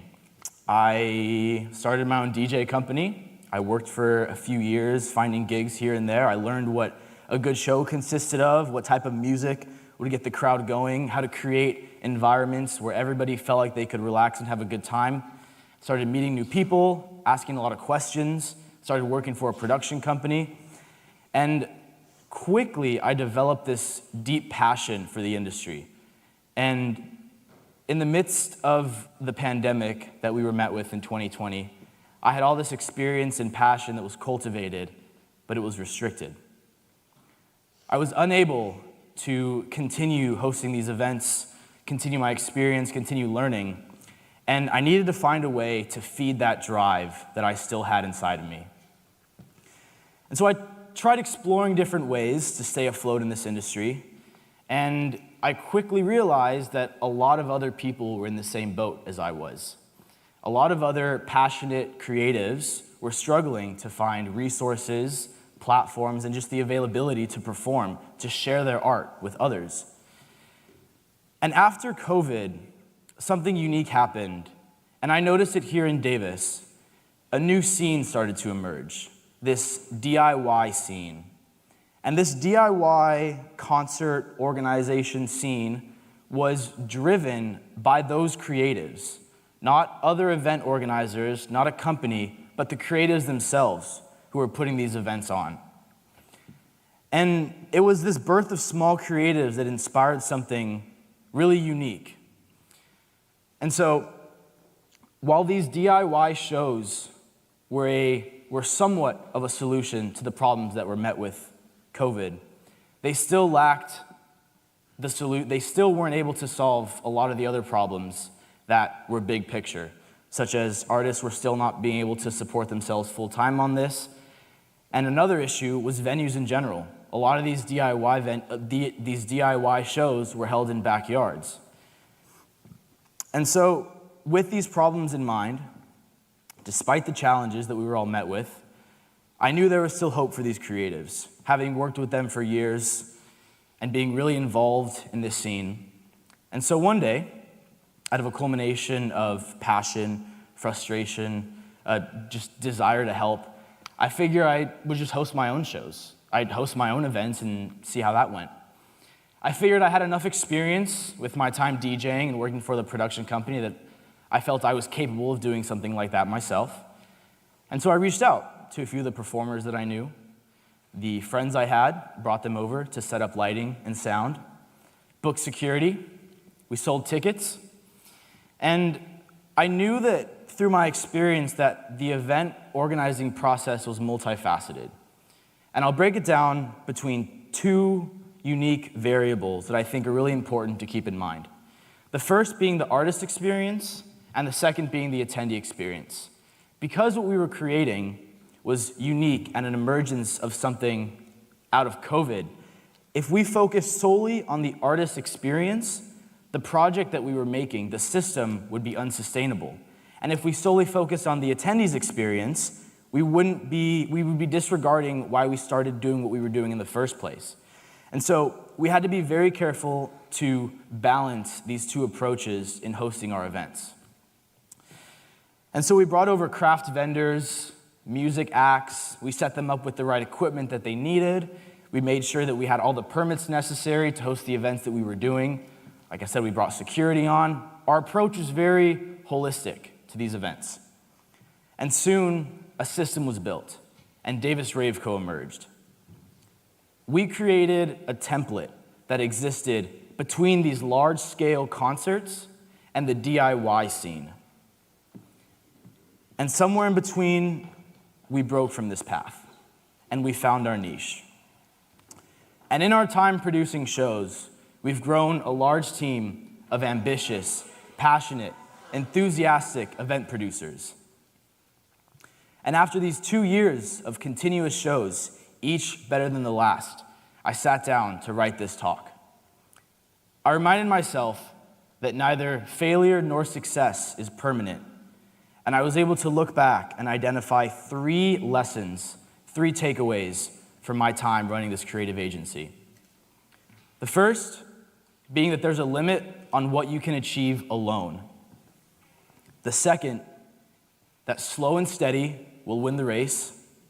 And 3, do everything from love, not for it. Unknowingly, I had embarked on this journey of entrepreneurship. We had identified a gap in the market, a problem that existed, and our project was a solution to that problem. And in running these shows, there was interest that developed from a lot of people, and everyone started to notice that we were doing something unique in this gap, the solution that we were filling. So we found these people, and it was my responsibility to take this spark of interest that people had and turn them into integral team members to go along with the Davis Rave Co. project and to contribute with the mission that we were doing. So every day became an exercise of leadership and mentorship, working with a lot of people with different passions, with different interests. And I needed to involve everybody's ideas and contribute them towards this project that we had. It was no longer something that I created. It was something that was a culmination of dozens of people, and therefore it no longer was solely mine. And I think there's beauty in that. It became evident that it's everyone's unique talents and interests that are necessary in order to scale a brand, and that it takes momentum, passion, and innovative ideas from a diverse background of people to power an organization. So the second lesson, slow and steady, didn't become as apparent until a few months after hosting my first event. And we had thrown these shows, and in our eagerness to continue hosting more bigger events, we lacked the foresight looking back and improving on each event. And so we realized that that was something that we had to enforce and make sure that every event was better than the last. And we needed to identify key inefficiencies so that we not only maintained on our path of the mission what we were trying to accomplish, but that we were also improving and cultivating this group of passionate and ambitious event producers. And after operating for these years, we've built a loyal foundation of both attendees and team members. And this loyal foundation are the people that believe in the mission, They're the first people to buy tickets, they know the team by name, and they deeply believe in the mission and what we're doing. And it's equally as important to understand that the foundation that we have, everybody's alignment with our mission, needs to have their own perspective, their own unique attachment to that mission. And I think that's what makes it so special. And lastly, to do everything from love, not for it.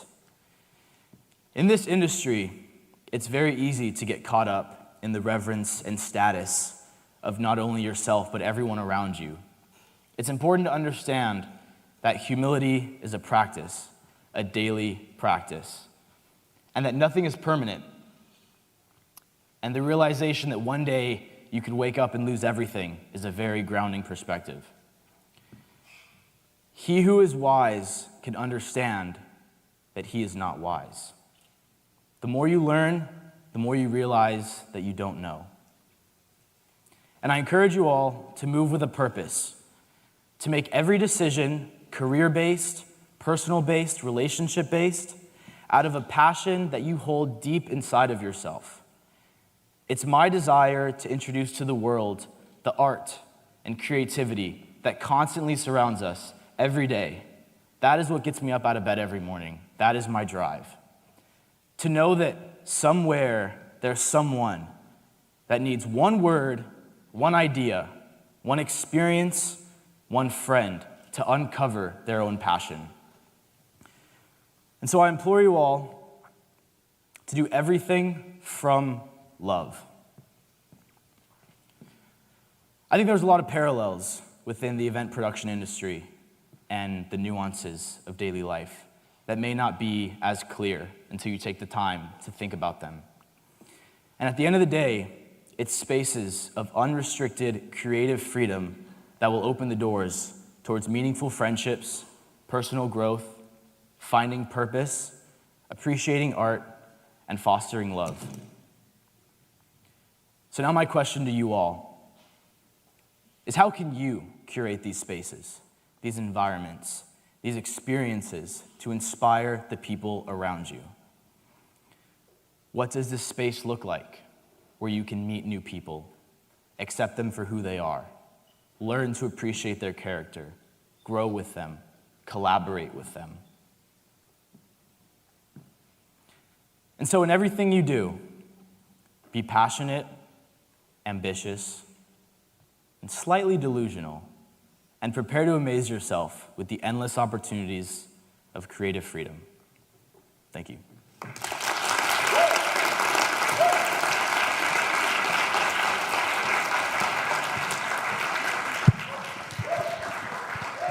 All right, give it up for Caden.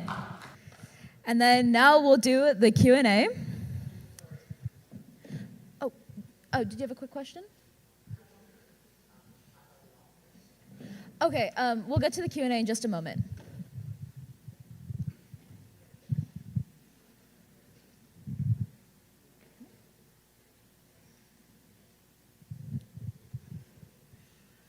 All right, let's welcome Caden back to the stage.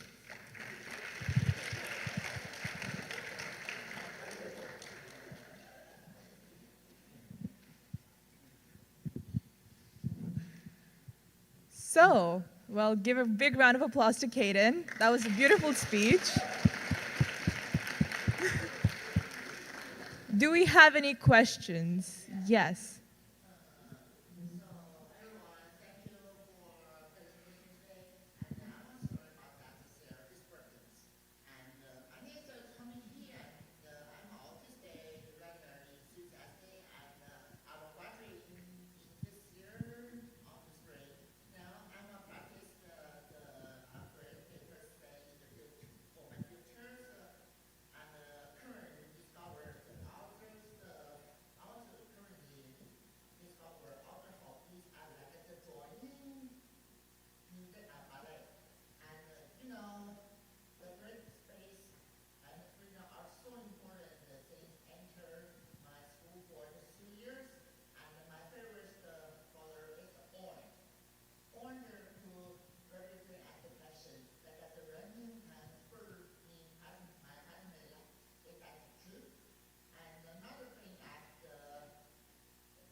Thank you for your question.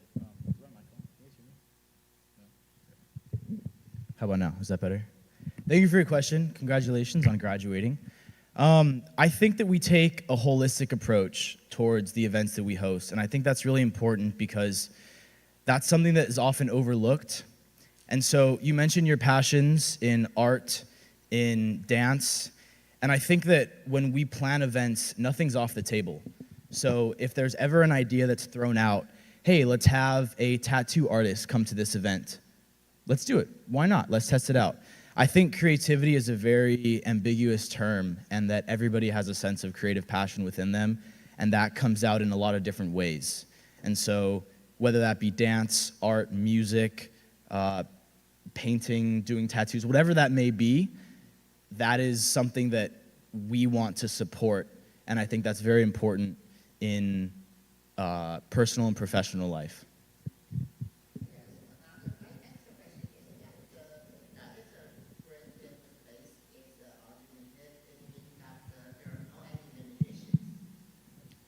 Yeah, could you clarify what you mean by the limitations in space? Creative spaces. Okay, so I think that the event space is what we've been focusing on, fostering growth for our creatives that we've worked with. There are plenty of other spaces where you can uncover this sense of unrestricted creative freedom. And like I mentioned, art and creativity, they come out in a lot of different ways, and for each person that's unique.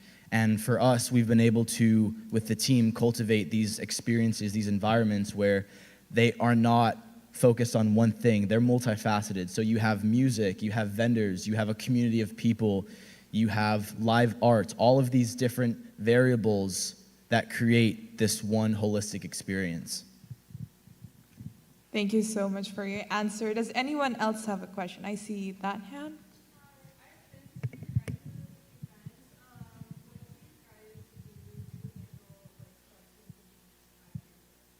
So the question is, what do you do she's been to your events, and what do you do to handle substance abuse at your events? That's a great question. And I think it's really important in this industry because it's so common in a nightlife, in a party scene, to have drugs, alcohol, and these other things that can provide a sense of endangerment to the safety of the people that do attend events. And especially in the electronic music culture, it's something that's very prevalent. And there's a lot of measures that are being taken, not only on our end, but on just in the industry in general. And I think that we're in a very interesting age with and it's very hard to bring up, but that is the reality of the world that we live in, is that you don't know what you're consuming, and there are things that are dangerous out there. And so I guess our approach, to answer your question, has been a zero tolerance policy. It's not something that we have ever wanted to figure out a way to incorporate, let it be alcohol at an event. It's something that in our foundation, we want to emphasize when we throw our events, that you can have fun and appreciate the environment that you're in completely sober. And that's something that we want to teach people and show that you don't have to have anything else to appreciate a show, an event. And like I said, it's just an unfortunate reality that that's common, but for us, it's been something that we've been working towards to create a space where that's not even necessary, and where we have a zero tolerance policy toward accepting people that are bringing that into our space. Did that answer your question? Thank you.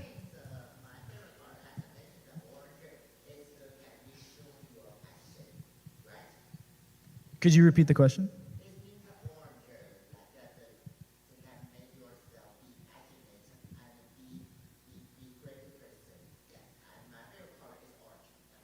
Yeah, so passion is cultivated a lot of different ways, and I think that to add on to that, I think that everybody has interests and passions, but when you're around a community of like-minded people that are also ambitious and can collaborate with you, I think that those passions can really blossom, and you can share your experience with others.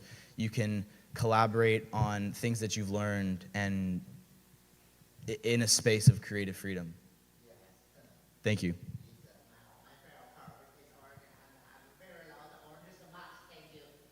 Thank you for sharing. Do we have any more questions? Yes.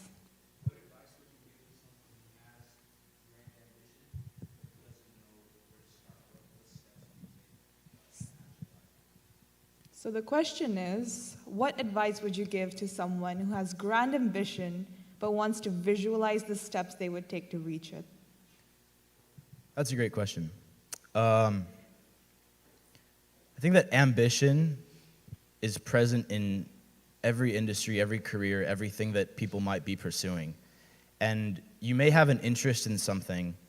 And I guess my advice would just be to pursue whatever interests you have with all of that ambition that you have and complete passion, and to not do something halfway. If you're going to pursue anything in the arts, in the creative world, to dive headfirst and see if that's something that you'd like to pursue as a full-time career and make a life out of it. Because preventing not diving 100% into something is doing not only yourself but the world a disservice too. Because who knows what kind of creative art you can be producing in the next 10, 20 years. Thank you. Do we have another question right there?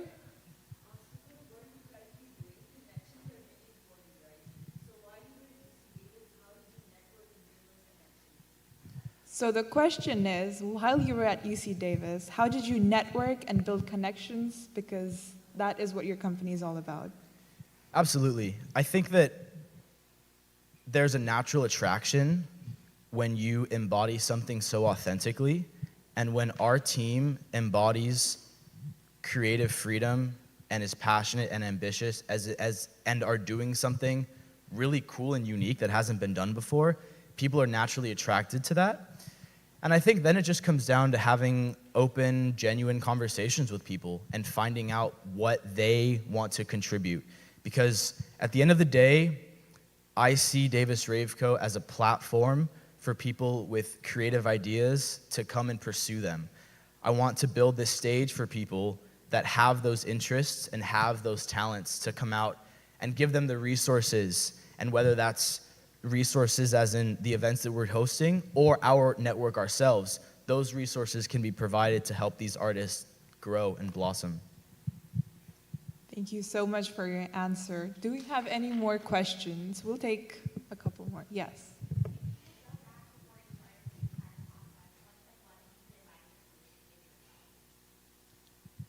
So the question was, if I were to start again, what would be one piece of advice that I'd give myself?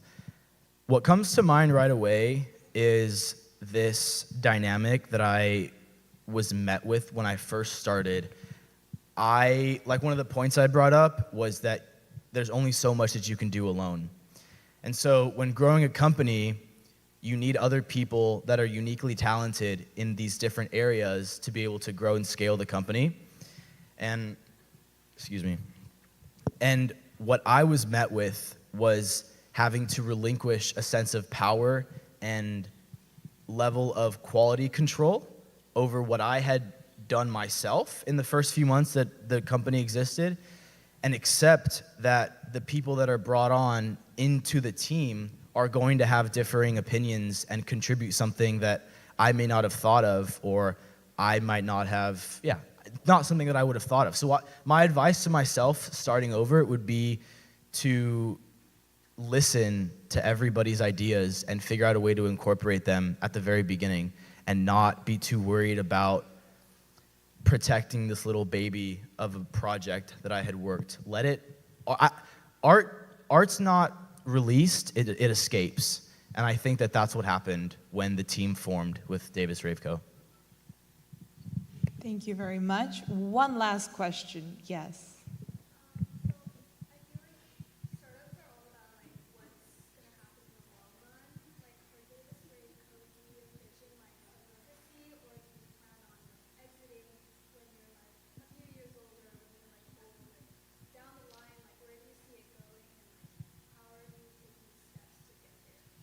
So the question is, what is your dream for Davis Raveco? Do you want it to be a legacy? So looking back on when I first started it, I couldn't have imagined that it would have become what it is today. And even a year ago, 6 months, 3 months ago, it's hard to predict where this project is.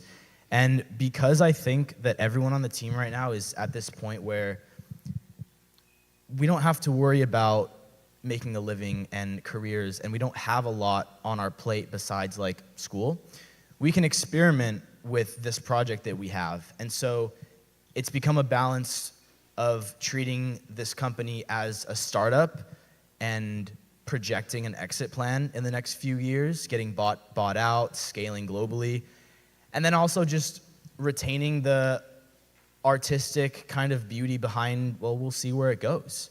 And I think that we're somewhere in between that right now, and we're working on a way to figure out how to scale and bring what we have to other schools, other cities, other places, because there's been a lot of benefit to the work that we've been doing for artists. And I mean, like I mentioned, if we're able to give a platform to more artists, that would be achieving our goal. Thank you very much, Caden. And that was all for our questions. Thank you very much. Handing it off to Shreya. All right, thank you, Caden. And can I invite the other directors up to the stage, please?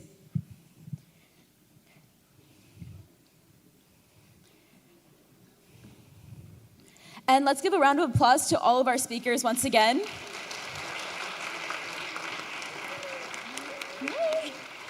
So, how did everyone like the event? All right, so I just wanted to say, give a couple of thank yous and shout outs. First of all, thank you to all of you for coming to our event. This event would not mean anything without any of you.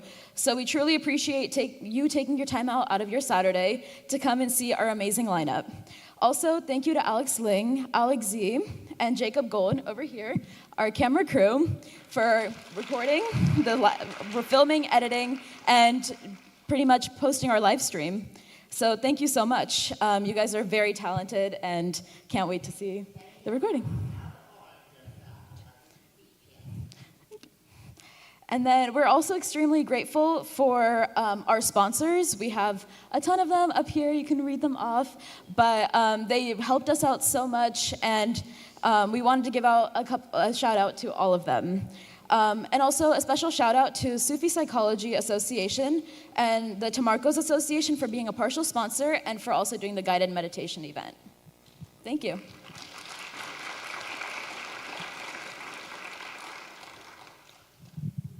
Thank you as well to our incredible team working behind and on the scene. Since the beginning of the school year, all of them have helped us and have supported us throughout the entire event. They have so much work balancing schools, clubs, sports, and other commitments, and yet they have still put 110% into this event, and we've had so much fun working on them. Let's give a round of applause for the TEDxUCDavis team.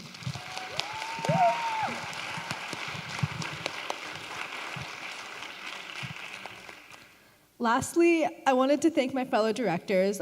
Grace isn't here, but she's here in spirit. Since the beginning of the school year, we've stuck together through good times and often hard times. It's been such a chaotic and incredibly rewarding and exciting year with the three of these women. This club has grown to mean a lot to us, and I honestly can't believe we made it this far. It started from an idea that we brainstormed to an entire event with so many people and so many sponsors and an incredibly inspiring speech and multiple speeches and performances. Now, I did have one special thing that I didn't include in the script.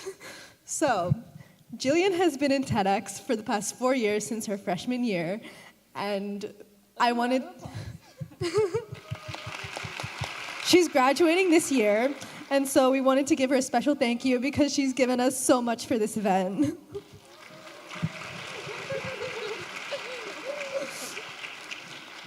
So we really appreciate you, Jillian. You've done so much hard work. You've really brought this entire team together. Like, we couldn't do any of this without you. You've stuck with us through every single hard time and mediated everything with all of us, so we love you. Yeah, Jillian, you have been like a rock in our entire club, and like the fact that you've also been here for all 4 years, like the expertise you're able to give us and stuff, it's just like unmatched, and so we're really gonna miss you, but we're really happy for you.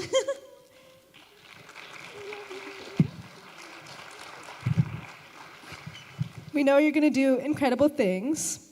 So, now, since we wanted to give you a little more time to interact with our incredible speakers, we have a networking event outside in the lobby where you can all chat one-on-one with the speakers and with each other. This will last about half an hour, but you can leave now or anytime before that. Thank you again for attending Wholehearted. We sincerely hope you enjoyed the event, and we hope to see you again here next year. Thank you so much.